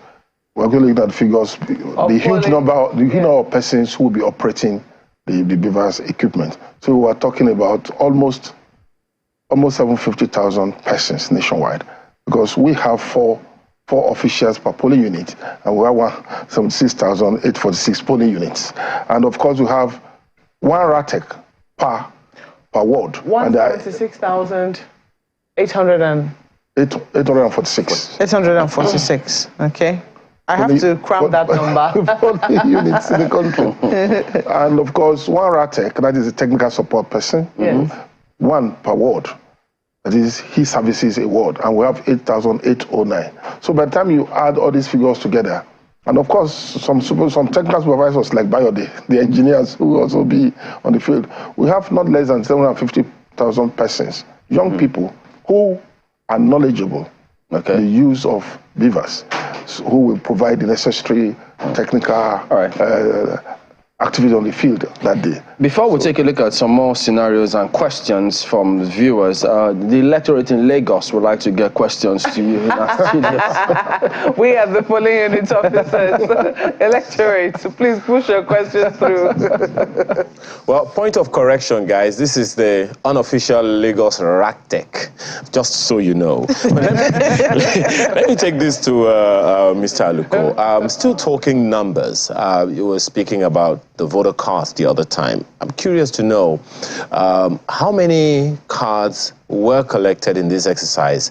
How many cards remain uncollected? I ask that so that people might also be advised, about that, because in the build-up to, during the collection of the PVCs, the polling unit that the INEC HQ that I visited, they told us that there were cards dating as far back as 2011 that were not collected, and those were the ones that people were finding in unscrupulous places all over the place. So if you can, give us those numbers. Now that the PVC collection is over, how many were collected? How many remain uncollected? Thank you. Thanks for the allusion to the old number of cards that were not collected. Because like you said, we had an existing register that had 84 million persons, and it was not all of them that collected their PVCs, dating back to 2011. And when we put everything together, we have 93.4 million Nigerians on our voters register now. And so when we put everything together, we have a figure which will permit me to provide for you later, because the technical people, I just asked Bayode yesterday, and he assured me that they are trying to get all the figures, collate all the figures from all the states, all the local government areas, and that before the end of this week, INEC will be in a position to possibly give a statement about that. So please permit us to finish the collection and then make it known to the public. But I can assure you that we have a few millions out of the 93.4 million Nigerians who actually did not collect their PVCs, dating back to 2011. Well, thank you for that. But perhaps following up on Malquest's question the other time about those that were unable to collect their PVCs, well, you said one of those issues could be a policy issue. I'm just thinking, those that were unable to collect their PVCs for one reason or the other, some of them would be very much willing to vote on election day, but they will not be able to vote unless they have their PVCs. Is there a chance that those PVCs could be at the polling units on election day, so that those who do not have polling units could have maybe a session somewhere and say, look, let me just check if my PVC is here so that I can collect and then I'll be able to vote? Is there a chance? This is like a proposal. It's not actually part of our business rules that will take PVCs of people to the polling units on election day, because that will cause a sort of distraction for the presiding officers. You can imagine a typical polling unit with people maybe on the queue, with polling agents, with observers, and security men. It will not be an easy thing to introduce another activity like bringing uncollected PVCs that day. What we will say now is whoever was not able to collect, whoever genuinely registered and was not able to collect, it pains us. But we are assuring them that even though they may miss this particular election, but there are future elections. Life continues. There are future elections. They will still be able to collect them in future and still vote in future. We pray that they will not die, that they will be alive to be able to vote in future. Okay, Mr. Aluko, one more thing for you before I go to Dr. Bayode. Campaigns are on. This is the campaign season, and as we highlighted yesterday, sections 91 to 97 of the Electoral Act of 2022 is largely about campaigns, both in rallies, on media platforms, and all of that. What are some of those issues that have been received, or complaints that have been received or observed and noted by INEC that might constitute electoral offenses? And what is the plan to deal with them so they don't happen again? I ask this because while we are talking about having an electoral offenses tribunal or commission or whatever, we don't have that yet. So it's still the responsibility of INEC. Claire, the law talks about refrain from using abusive language during campaigns. You refrain from using base language, insultive language and all that. We noticed some of these during the campaign so far. And you remember there was a time even our chairman in one of his speeches made allusions to that and warned the candidates and the political parties to keep to the law, to keep to the regulations guarding all this.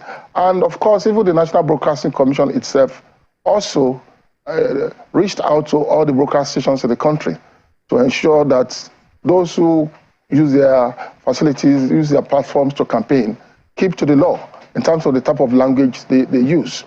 And INEC, we've drawn attention to this, and we expect the security agencies who have the power to arrest those who run foul of the law to do the needful. INEC cannot arrest anyone. All we can do is to report them to the security agencies.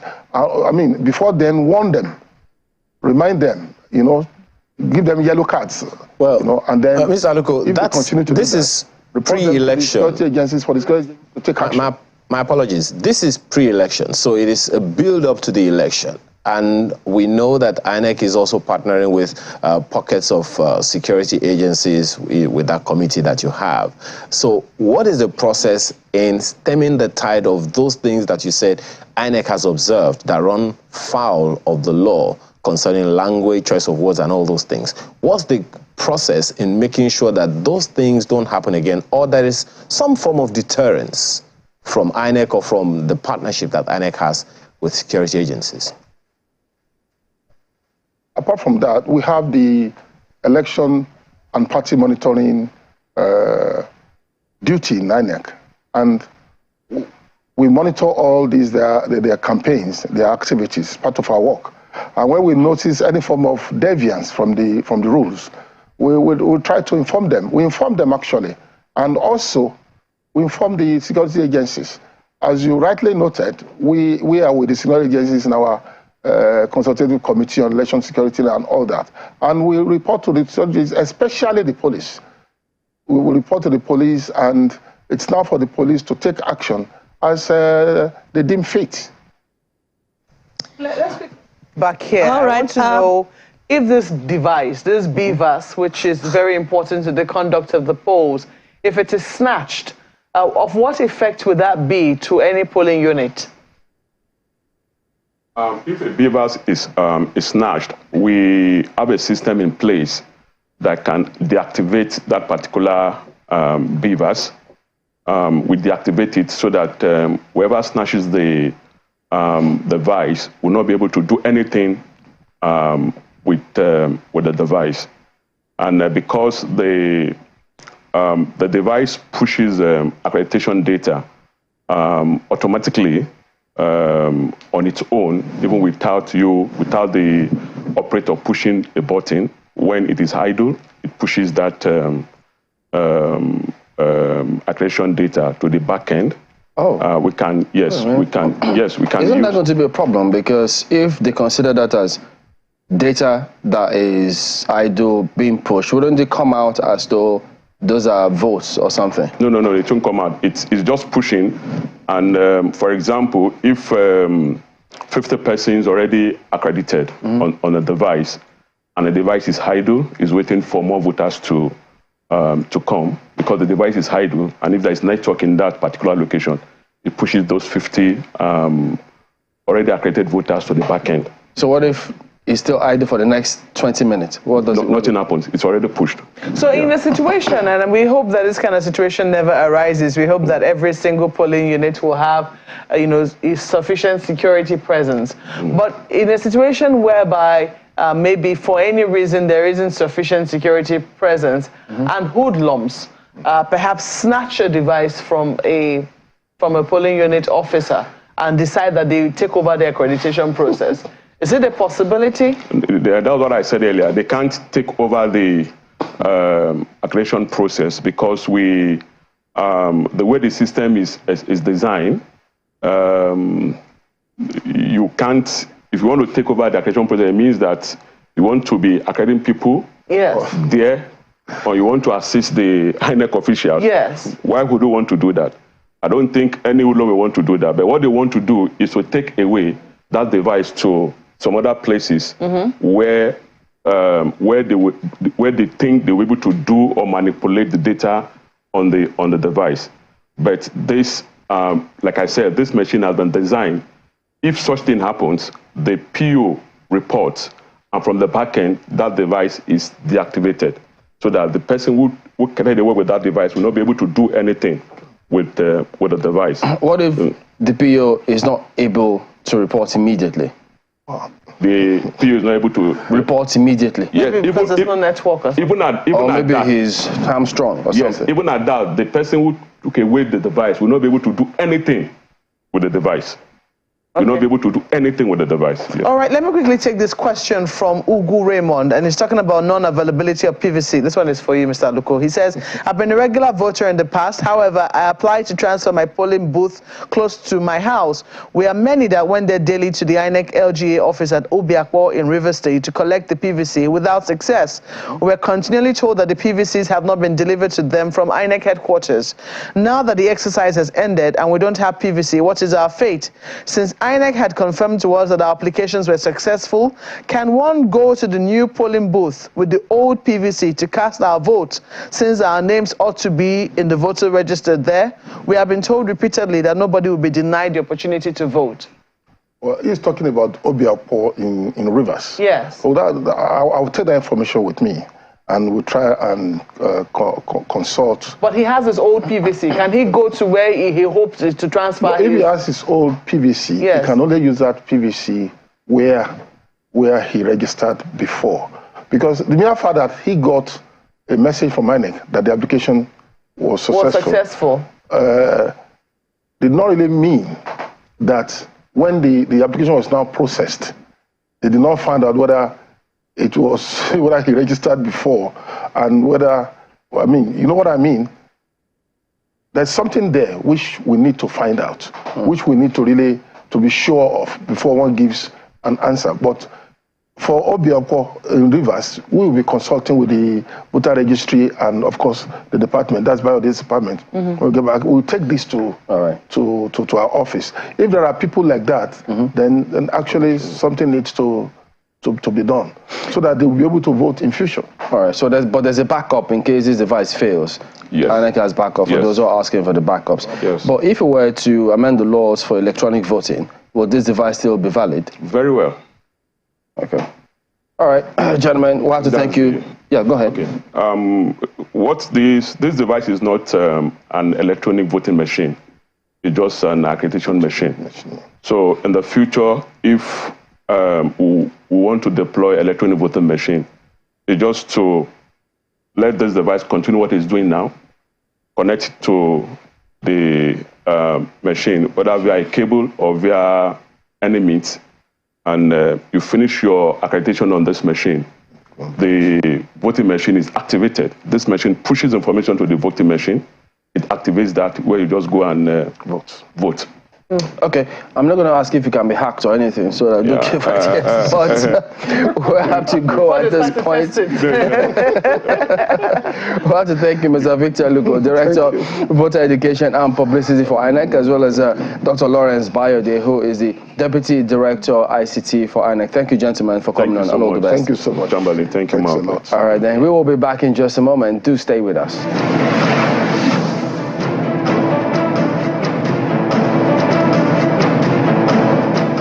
The INEC chairman, Professor Mahmood Yakubu, is on a courtesy visit to the governor of the Central Bank of Nigeria, Mr. Godwin Emefiele, in Abuja. The meeting, which has 11 INEC national commissioners and some deputy governors of the CBN in attendance, is to seek the support of the CBN, especially with regard to the recent cash withdrawal policy. In view of the recent policy involving the redesign of some denominations of our national currency and the limits placed on cash withdrawals and availability, we consider this meeting important in addressing some of the areas of concern with just 17 days to the 2023 general election. We will make it available. Thank you. In his remarks, the CBN governor assures the INEC chairman that the Apex Bank will do all it can to assist the commission to conduct successful elections. The central bank will not allow itself either to be used or itself to central bank to be seen as an agent that frustrated a positive outcome of that election. And if in this case, after making your electronic payments, you require some money to pay transport tax, in this case cash, the assurance I give to you is that we will make it available. Thank you. Okay, now you. Yes. The INEC chairman also held a separate meeting with the National Security Advisor. This time, the commission is concerned with security matters as he calls for the support of the security agencies for a peaceful conduct of the elections. We are glad that additional security has been deployed to our facilities nationwide. We also note the increasing tempo of activities in many trouble spots nationwide. We are confident that these actions will further reassure voters, our personnel, service providers, and stakeholders of their safety during the elections and of a free, fair, and peaceful process. The service chiefs at these meetings gave assurances for effective security during the polls. We are prepared to checkmate the activities of those who are going to be adverse parties or those who do not even want the election to take place, and also provide a level playing ground for those who are willing to exercise their franchise to do so. The general elections in Nigeria are less than 3 weeks away, and for the electoral umpire, this meeting with the security chiefs and that of the central bank are strategic for the success of the polls.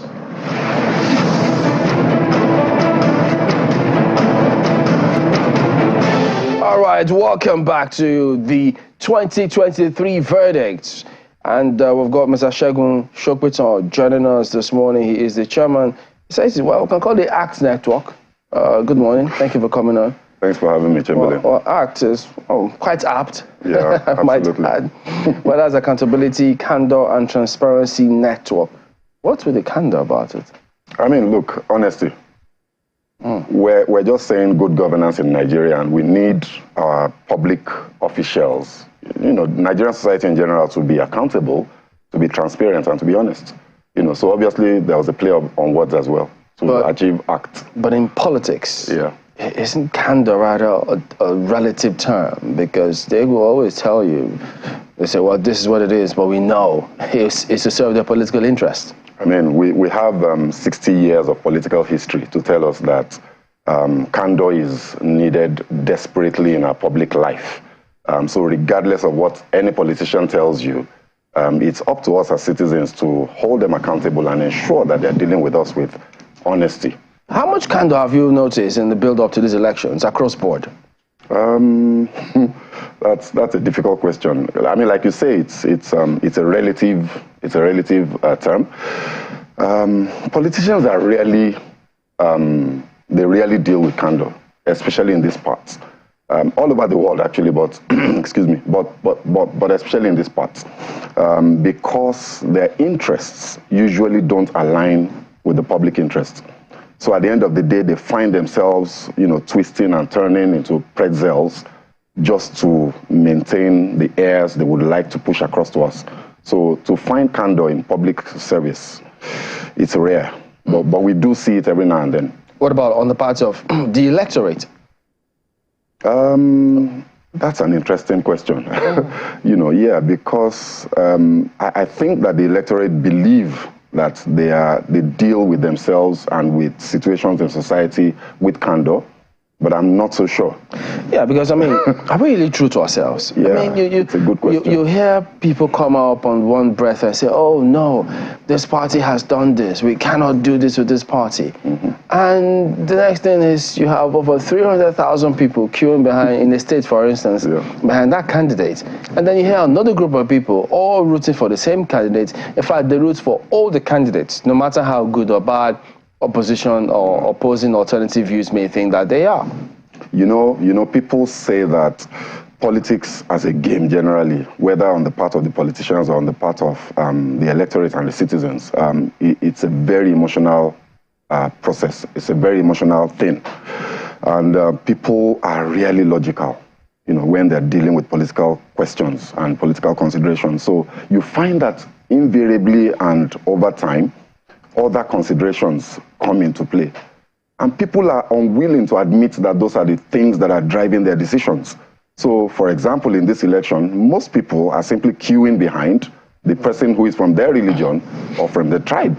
But they claim that, they've been very logical, they've been very objective in arriving at their decisions. And, any observer would say, no, but you are not being logical. Let me ask this. I mean, you know what's going on with a lot of people these days living in the country. What happened to Jackpot, for instance? Why are you still here? Maybe I'm too old. If you were younger, would it have been different? Maybe. Uh-oh. Yeah, maybe. Oh, dear. Yeah, maybe because, I mean, if you look at the country today, and you having traveled several times and know what's happening in other parts, it's very tempting to want to leave and just go to a place where things are sane. A lot of people that are living are just living for normalcy. You just want normalcy. A lot of things are abnormal here. So you find that the majority of people that are left either don't have a choice or, well, there are other things tying them down. So it's just unfortunate. It's our situation at the moment, and we have to just relate with it. Well, I was actually quite enjoying the conversation on candor, and I like the part where you talked about, the candor of the electorate as well, and the true admittance that sometimes emotions oftentimes becloud judgment. Yeah, I'm just wondering, because I happen to be in a conversation with candidates in recent times, and they've talked about how, the demands upon them, even as it was a room full of young candidates, and the demands upon them were quite discouraging in terms of, wanting to vie for office. It truly raises the question as to whether or not we truly want what it is that we say we desire, and whether we're prepared to really know what steps to take to get to that route which it is, or that destination which it is that we say we truly desire. Absolutely. What have you noticed in your own assessment of Nigerian politics, and even the route for anyone to be called a politician or to actually hold public office? It's I can't remember the gentleman. There's this famous gentleman that speaks, about African politics generally, and he said that, I'm sure you would have seen that video, where he was saying that your ideas will not fly like the elephant, that can't fly, because when you confront the electorate, invariably, no matter how honest you are, no matter how beautiful your ideas, no matter how much of a beautiful future it paints, at the end of the day, the conversation inevitably dovetails back into what's in it for me now, on the part of the electorate. And, it's a challenge that we have. I think that the reason for this is not perhaps too far-fetched. I've always said that we're here because people brought us here. It was almost deliberate, over time. We find that majority of the people making these decisions are impoverished. They're poor. and they can only relate with life on the now. They live on a day-to-day basis. So invariably you find that, yes, they like your ideas as a politician. Yes, you are saying the right things, but they have to eat because they're poor. So invariably they can't afford to be too honest with themselves. And this is basically where we find ourselves. I mean, with almost all the policies that should lift us out of poverty, should leap us forward, for instance, we find out that, there are always considerations as to how it's going to affect the most vulnerable. Take, for instance, now, the Naira redesign policy. Everyone will say, oh, no matter what side of the divide that they belong to, I think what they have a problem with is the timing. But generally, everyone will say, oh, this is a laudable policy. But we've seen how it has affected the most vulnerable in society. How do we begin to address this sort of issue, for instance, with candor? It's ultimately a lot of our public policies tend to get tainted with politics and interests that are other than the public interest. So like you say, and I've said publicly as often as I've had the opportunity that this is a good, it's not even a good policy, it's a necessary policy. You can't have that volume of cash outside of the banking system and expect to have the data that you need to plan development, but then the politicians get into the game and you see governors flying up and down, meeting the president, and you wonder, where have these governors been? Since we've had the fuel scarcity, for example, where have they been, since people have been struggling to get their PVCs, and, we hear all these conversations and you realize that there's something more at play, so other than the public interest. The suffering of the masses is perhaps not the key consideration for policymakers when they're making this policy. So somebody is targeting somebody with this policy, regardless of whose ox is God, regardless of the collateral damage. And as we can see now, the collateral damage has been tremendous. It's a fantastic policy, it's necessary, but the implementation has left too much to be desired. And I think that maybe the CBN should have done better. And I think this is the problem with a lot of our policy issues. So dealing with them with candor becomes a bit difficult because there is something else at play other than just the honest public good. Is that from the side of the CBN or the side of the politicians? Where are you seeing this? I think it's both. I think it's both. I think that, if I was the CBN governor, wherever that idea came from, I would have told them this is not practicable within the time frame. Because I did the numbers. For you to push out 3.2 trillion naira, if you are replacing all of the old currency with new ones, or let's say half, if you are replacing half of them, even 1.7 trillion, you would need to be pushing out about 50 million naira per day, per bank, per state, every day. When you do that number, you need 90 days of 50 million every day for 90 days. And they started the swap in December 15th.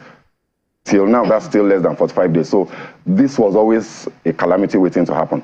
So the CBN didn't relate with this situation with candor, with honesty, to tell the president, for example, that, sir, this won't work. This is going to create problems. The CBN has all the data. They have all the financial intelligence, from the field to know how this thing would have turned out. So they didn't relate with candor. And then, of course, the politicians are only looking at this from their own side of the prism. Like, how would it affect them on election day? Can you blame them? Yes, I can. I have to blame them. It's my job to blame them. Well, I know somebody who could blame the Auditor General, the people not obeying that report with candor. Well, let me head down to Lagos. I mean, they know themselves. Go ahead. Well, thank you. Well, since we are talking about candor, and Malcolm, you've taken Mr. Shupriton to the Naira redesign thing, let's talk with candor about the people's reaction to it as well. There are those who have cited the exploitation of Nigerians by Nigerians, which has created another market altogether. People say now there is the Naira dollar market, and then there is the Naira to Naira market. That wasn't something created by the CBN or the government. It's as a result of government action, no doubt. But talking candidly now about the way the people themselves have reacted to that and consequently begin to exploit each other, literally turning against each other. How much candid or not could that have been? You know, I have always been of the school of thought that you should never blame citizens for the actions of government. You know, for every action, as we used to say, there is an equal and opposite reaction, and sometimes the reaction is not even equal and opposite. Sometimes it's more. You deliver your reaction with interest. So in this situation and in other situations like this, if you create a scarcity, it's just inevitable. It's the way of nature. People will predate. People will try to take advantage and undue advantage of that scarcity situation. Black markets in any field, in any market, will be created when there is an inadequate supply of whatever it is that you are distributing, be it cash or rice or dollars, whatever, you know, and that's why we have a parallel market till today in Nigeria, simply because, you know, the dollar supply is not enough. So if you find yourself in a situation where Naira cash is not available adequately for people to do their day-to-day transactions, the black markets will emerge and people will profiteer as much as they can. It is the duty of government to regulate and to ensure that the things that need to happen will happen to prevent these things from happening. It's just the way of nature. Nature tends towards disorder. I mean, it's the principle of entropy. You know, if you leave everything, you know, as they are, inevitably and invariably, things will decay. You know, so in this situation, the central bank needed to have made enough cash available before, you know, embarking on this policy, and in failing to do so, they created this madness that we're experiencing now. I can never fault, you know, I'm not defending the people that are doing these things, but you cannot leave society to the honesty of the people. The societies don't work that way. Societies will work because people fear consequences. So where there's a lack of consequence management, then these things will happen, and I think that's what we're seeing. Well, I apologize for making it look like I'm putting you on the spot, Mr. Shukriton, but still on that matter, if this is how we react, I mean, I'm not in any way, manner, shape, or form making a case for government. Government has its job cut out for it, and as we always say here, you've got the job, you've got to do the job, otherwise you get queried. And that's what Nigerians have been doing over time. But if, I mean, we all know that every society gets the kind of leadership it wants, one way or the other. So there are those who would argue, if this is the way we as Nigerians are reacting to an unfortunate situation, what's to stop these average Nigerians who find themselves in positions of authority to not do just exactly the same thing they are complaining against now, or even worse? They will. I mean, and that's the point I'm making. If they can, they will. It's just as simple as that. Where there are no institutions to prevent bad behavior, people will behave badly. It's just the way life works, you know. So we must not push the narrative that says that people should be good. Yeah, we know that people should be good, but this is a moral question. It's not a governance question. Governance is never... You can't get good governance by expecting people to be good. You get good governance by pushing and insisting that government should do what they have been paid and hired to do. You know, so if people are reacting this way, if they get into office, they'll probably do exactly the same. If there is no anti-corruption agency breathing down people's necks, they will steal as much money as they can. It's really just that simple. So, like I said before, I wouldn't want to say too much about how Nigerians are behaving. I think it's bad. I think it's bad that we're exploiting the situation. I think that we're creating hardship. I mean, I got 5,000 naira from a PS operator just yesterday in this, you know, in the FCT here, and the person charged me 1,000 naira for getting 5,000. You know, yeah. I mean, I was, you know, there was not 20%. 20%. Wow. And I just laughed. I laughed it off, and I collected the money because I needed to. You know, it's crazy, but I can't blame the woman because she paid. I mean, I know how this chain works. I have friends within that sector, and I know that she also paid 15% to a bigger agent, to a super agent, and that person paid somebody somewhere, maybe in the bank, maybe, you know, maybe a branch manager somewhere, you know. So what's the CBN doing about it? It's this job of the CBN to prevent these things from happening, and other regulatory agencies, you know. rather than, you know. Mr. Shokwiton, speaking of the job of the CBN, good morning, Mr. Shokwiton. Good morning, Mr. Shokwiton. Ironically, you know, we've been through this before in the early 80s.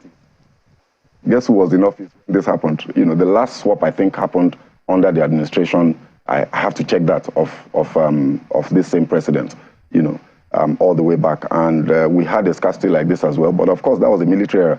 So if you try to profiteer too much, you know where you'll end up, you know, which exactly makes the point. The fear of consequence is why people behaved well, you know, so and that's the problem we have now.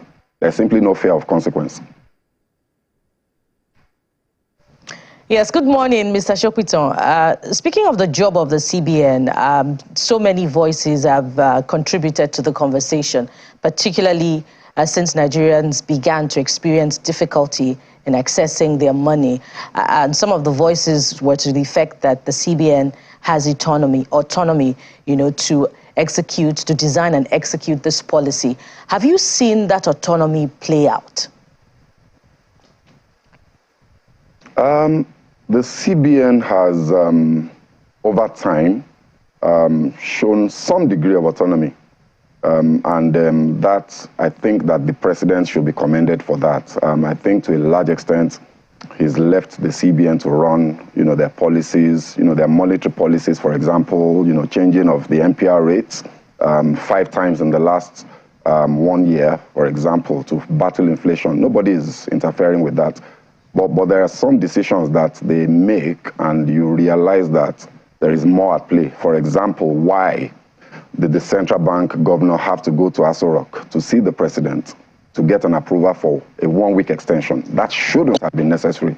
You know, the CBN Act gives him all the power that he needs. He didn't really need the president's permission. He needed to just inform the president that, you know, in view of what is happening, in view of the outcome of this policy, we have to extend this deadline by so and so. You know, he needed to have carried the president along because the buck stops at the president's desk, but not to go and brief him and then get his permission. I think that speaks to some measure of meddling by the political class in monetary policy issues.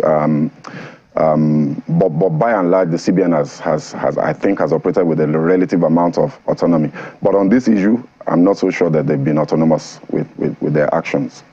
And speaking of which, some members of the political party, the ruling party, too, also have admitted that the president also, you know, in approving the policy, talked about political considerations being, you know, one of the things that informed the execution of the policy. So that, to that effect now, does it still give validity to the currency redesign? And given this amount of difficulty that Nigerians have had to experience, how can Nigerians then hold the CBN and by extension the administration to account, since we're talking about accountability? Well, I had a conversation with some colleagues, you know, in the civil society yesterday, and we were talking about this exact point. There are several instruments that you can use to hold governments to account. One of them is protests. Another maybe is strikes. You know, you could have pressure, you could have sit-outs, lobbying, just engagement. You could, you know, freedom of information, activations, and all of that. You could go to court to get orders, you know, to force governments to do things. In this instance, there's very little that the citizens can do to vent their anger and their frustration, and that's why I think you see the reactions that you see in different parts of the country now. People are simply frustrated, and they're using the only thing that they feel they can use in this instance, and it's unfortunately violence. People are reacting violently, and you know, from the information that we got, you know, from our different sources and members across the country, you find that wherever you go, there's hardship. You know, there are people. You go to banking halls and I mean, we've all seen the videos, and then, you know, you go to banking halls and you see people sitting outside with their children. Some people go to the banks with their children and just sit there and say, I'm not going because I can't feed them. You know, so what can these citizens do? Holding government accountable in a situation like this where the very livelihood of citizens have been threatened, you know. Precisely, precisely, Mr. Shokito. People are being pushed back to their base instincts. Precisely. How can a hungry man fight? And it's just 2 weeks to the elections. What impact will this have on the elections? It's very concerning what's going on now. And I think that we all need to be vigilant and ensure that this issue is resolved before the elections. And like you say, I mean, the elections are just barely 2 weeks away now. We can't have this situation, you know, during the elections. So obviously, well, the president has promised a week, and I think 2 days have passed since that promise. So we hope that, you know, this will be resolved. And I think that I would like to say that the president needs to be a bit more decisive, because I think we all know what's going on. We know that this scarcity is not only the fault of the CBN.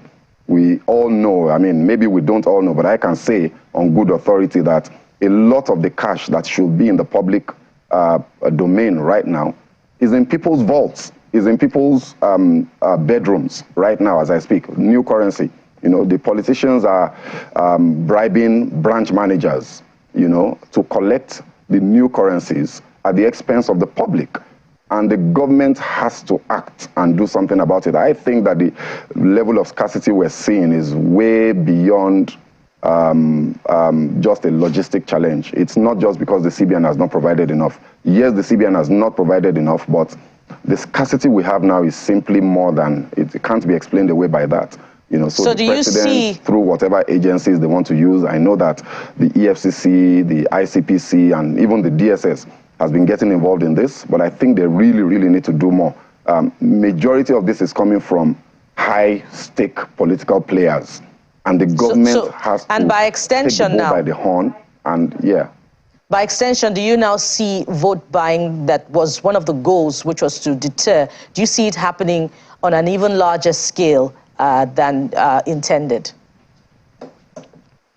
It happened on a larger scale because the policy, you know, fortunately or unfortunately, depending on how you want to see it, has created a scarcity of cash. You know, we had 3.3 trillion naira cash, of which 2.5 or thereabouts was outside of the banking system, sitting in people's houses. You know, now the CBN says they've mopped up about 2 trillion. You know, so that's a good thing, and they haven't replaced that 2 trillion with another 2 trillion. So, which means that, excuse me. Excuse me, which means that a lot of that cash has been mopped up. So that will definitely impact the vote buying game by the politicians, but it will still happen. I just don't think that it will happen on the scale, you know, that we've seen in the past. Unfortunately, we've had to pay a very dear price to achieve that, and I think that the government should have done better in how they've gone about addressing that problem. Well, Mr. Shokito, how will this impact people's choices during this election? And here is why I'm asking this question. Now, you would recall that in the past few years, we haven't had fuel scarcity before in December for quite a number of years until this last, December that we had. And a number of other issues, of course, have arisen as a result. There are those who are, alleging that maybe this is just one way of making a class of politicians look bad in order to pander to the whims and caprices of some other candidates, on the ballot. There are those who are saying, of course, you heard all kinds of things said by various candidates, and various, people in political parties saying this whole thing is just politics. But I don't even know how you see Nigerians sifting between politics and the reality that they have to face on a daily basis from all of these. It's amazing how the human mind, excuse me, it's amazing how the human mind works, One would have thought that this would be a very simple and straightforward thing. You have a government in power. They are responsible for everything that is going on now. I mean, you can't play the blame game in this situation. We don't have fuel. We don't have electricity supply. Now we don't have cash. There's no other person to hold responsible other than the government of the day. And one would have thought this was obvious. So even if you want to make excuses on their behalf, like somebody that I spoke with yesterday, a taxi driver, said like, this is the work of saboteurs. This is the work of people who really who want this government to fail. And I find that argument a bit disingenuous because, your job, you should know that people will try to sabotage you. You should know. So the administration, the PDP administration of Goodluck Jonathan, all those years back, used to say these exact same things with pipeline vandalism and what have you. And they will blame saboteurs, they will blame, economic and political saboteurs. And the response that they got from Nigerians was, no, it's your job to prevent sabotage. It's your job to put in whatever systems and processes you need to put in place to checkmate those guys. You should know that they will try. But it's not that simple. Nigerians will make excuses for this government if they have decided that they're going to vote for this government based on other, like we were saying earlier, based on other considerations, based on their religious leanings, based on their tribal sentiments. They'll vote, regardless of, so even people that are on the queues in the banking halls, people that you'll be surprised that the man that was crying and wailing in the banking hall and the one that's stripped naked, in the banking hall, will probably still go join the queue on the 25th and maybe vote this government. It's just the way the human mind works. It's not logical. If you just take a strict logical decision, you would have said, no, we need to punish these guys for the punishment that they are meting out to us. We need to vote them out. But it's never that straightforward. So all right, I don't think that this will make much of a difference. Okay. Well, just this one thing before I throw back to Chamberlain and Markwe. Chamberlain started by playing on the name of your organization, Candor. So let's talk about the three words there: accountability, candor, and transparency. Talking from the people's perspective, because I repeat this, and I know it is something that you're well aware of. If people do not act with accountability, with candor, and with transparency, and they find themselves in government, they will repeat the very things that they are complaining about now. In your opinion, I know that the Constitution of the Federal Republic of Nigeria is very clear about certain things that we have to do as a people. Section 24 is clear about the duties of the citizen. In your opinion, what do Nigerians themselves need to do from this election to show their own accountability, their own candor, and their own transparency as a statement of what they will not take from the next government should they not act accordingly? Thanks for that question. I think that the answer is very simple, and I think it's also obvious. They simply need to use their vote, their franchise, and their mandate to speak and to express their disapproval. It's just the way it's supposed to work.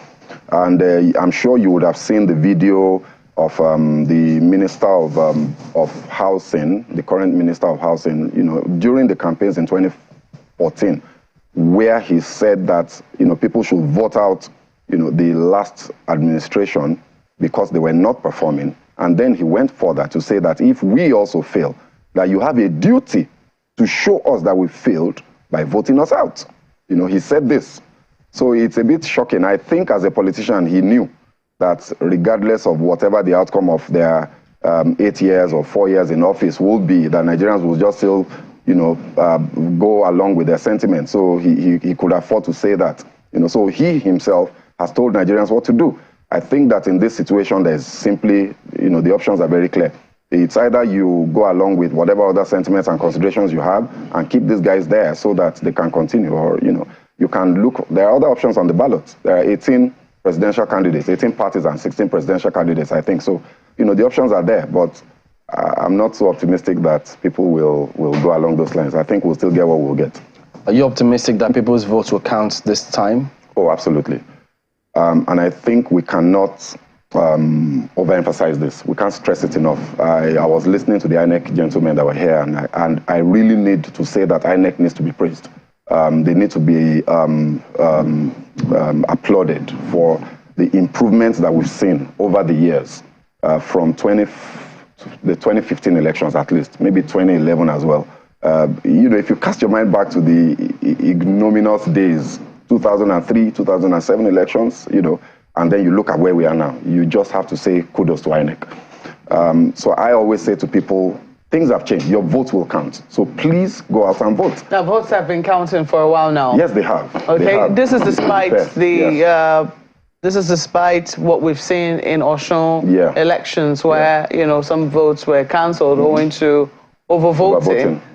So you don't think that will have any effect whatsoever on the elections? I think that invariably politicians will be politicians, and they will always try to game the system. They would always try to subvert the process. It's just the way they run, especially in these parts, even other parts of the world. But I think that those actions will not have substantial impact on the outcome. I think that with BVAS, with IREV, with the central server, with transmission, the Electoral Act, even the overvoting provisions is a very strong one. It simply tells and what's happened in Osun, I'm very glad about it, because the politicians now know what will happen if you actually try to, bring in people. The votes will simply be cancelled. So I'm very confident that politicians will do what they will do, as usual, but people's votes will count, and whatever the results of these elections are will be the expression of the will of the people. And I think we can't say this enough, because as we know, the factors at play right now kind of replace this 1979 scenario. And there are people who say that the outcome at the end of the elections, there might be some issues if certain candidates don't win. I think it's important that we post-election scenario. Post-elections. I think it's important to continue to reiterate that the elections will reflect the will of the people. So if your candidate loses, he lost, regardless of, which party that might be. And there will be only one winner, as we always will say, and about 17 losers. You're thinking whether to say fortunately or unfortunately. You caught me. I think it's fortunate. I think we can only have one winner, and it's a good thing. And I really think that another thing we also need to point out is if anybody feels that the elections were rigged, what INEC has done with all of this technology and what the Electoral Act 2022 has done is that, unlike in the past where gathering of evidence to overturn elections was very difficult, it's going to be pretty easy now. The data is there, it's available online, it's on a server somewhere, so proving rigging will be much easier now. So people should just hold your... But should we be looking at a government of national unity? I mean, just to make everyone feel, they all have great ideas, don't they? Absolutely, and I think that one of the candidates has been saying this. I don't know if I believe he will do it. If whoever wins needs to bring everybody on board. It's one of the biggest mistakes that the Buhari administration made in 2015. Whoever wins must build bridges and bring people from other tendencies together to say, look, it's one Nigeria that we're trying to build. It's a Nigeria that works for all, and we need everybody, all hands on deck. All right, Mr. Segun Shogbeton is the Chairman, Accountability, Candor and Transparency Network. Thank you for your time today. Thanks for having me. All right, so we might as well just go ahead and take a look at some of the emails that you have sent to us. If you could just look, there are several ones. If you leave me alone, I'll go to different ones this morning. But I think we have highlighted this tweet from Musa when INEC officials were here. So we'll just go ahead and take a look at another one. Yeah, I've seen a few now coming in. This first one from Vincent Ejikonye says, talking about Section 16, subsection 1 and 47 of the Electoral Act. He says collection of PVC has now closed with millions not able to collect same. In view of explanation given by INEC that PVC does not have direct use on the BVAS, it has become necessary for INEC to seek clarification from our apex court on what Section 16, subsection 1 and Section 47 really means. He says, I think INEC have been given power to cause to print and issue PVC, does not limit them to physically issuing such PVC. I do not think INEC will be in violation of these sections if it advises everyone whose name appears on its registration portal to print same by themselves, thereby allowing such PVC holders to vote. Hence the need for Supreme Court interpretation. Well, I do know that some young chaps say they're suing INEC.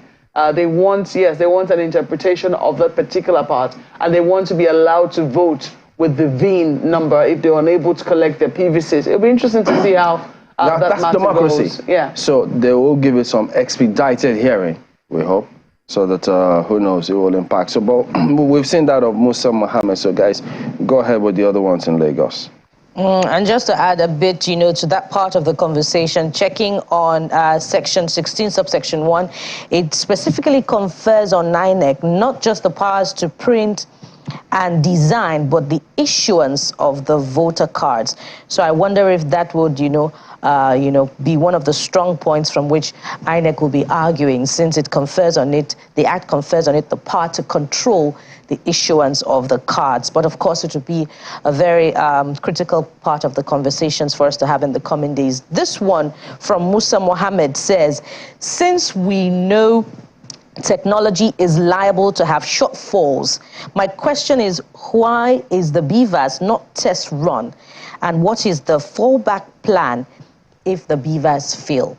Well, Musa, we promise you will bring back Mr. Bayode and Aluko to answer your question in the coming days. But I would have thought that that question has already been answered. Just go back, spool back, or, stick with us on the on our YouTube channel. Festus Akeboyewa says this: while the optimism of the Obi Dati to win is high and the problems facing our country are temporary and correctable, we mustn't forget the world is still contending with COVID and Russia-Ukraine war. Whoever wins 2023 presidential election will find it tough. That's a verdict.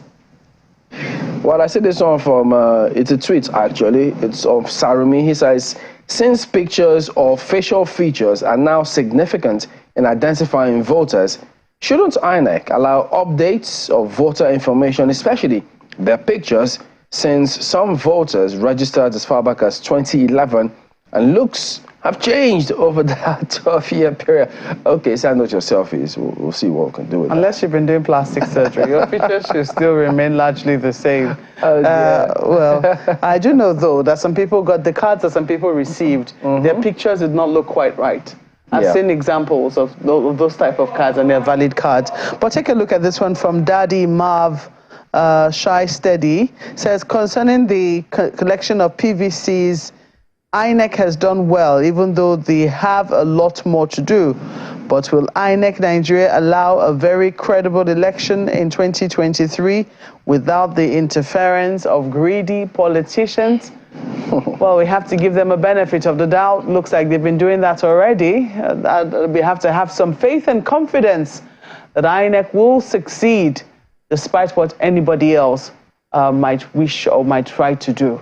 So let's keep our hopes up. Indeed. And if your picture is not looking quite well on your PVC, I believe what you give is what you get. So you might need to put a little powder, Nicola, try and be nice. Even if you're going to pretend, try and be nice. When you're going for your registration next time. It's just, a bit of counsel here. This one is from Law Alpha Cross, and he says it's instructive and brazenly clear the enormous concern and passion INEC has exhibited ahead of the general elections. Let all the critical stakeholders offer their support by playing to the rules of engagement. Jeremiah Adetunji says the kind of politics we play in Africa, where those who are impoverished are the ones voting en masse, will change when those who can feed themselves without handouts from the politicians begin to participate en masse in governance. These are who can liberate the poor. And the last one, Chimelem, would you do the honor? Says, has INEC made provision for Braille ballot papers for blind voters? Those blind votes in a way that voting by proxy is forestalled. Well, we do know that INEC has that, as part of its plans in terms of incorporating and having a very inclusive polls. Yeah. We did have Mr. J.K. Pele here, who also has been making that advocacy for the disabled, for the community of those living with disabilities. So I do know that for those who are blind, for those who are visually impaired, there will be some provisions of Braille papers made for them to be able to vote on that day.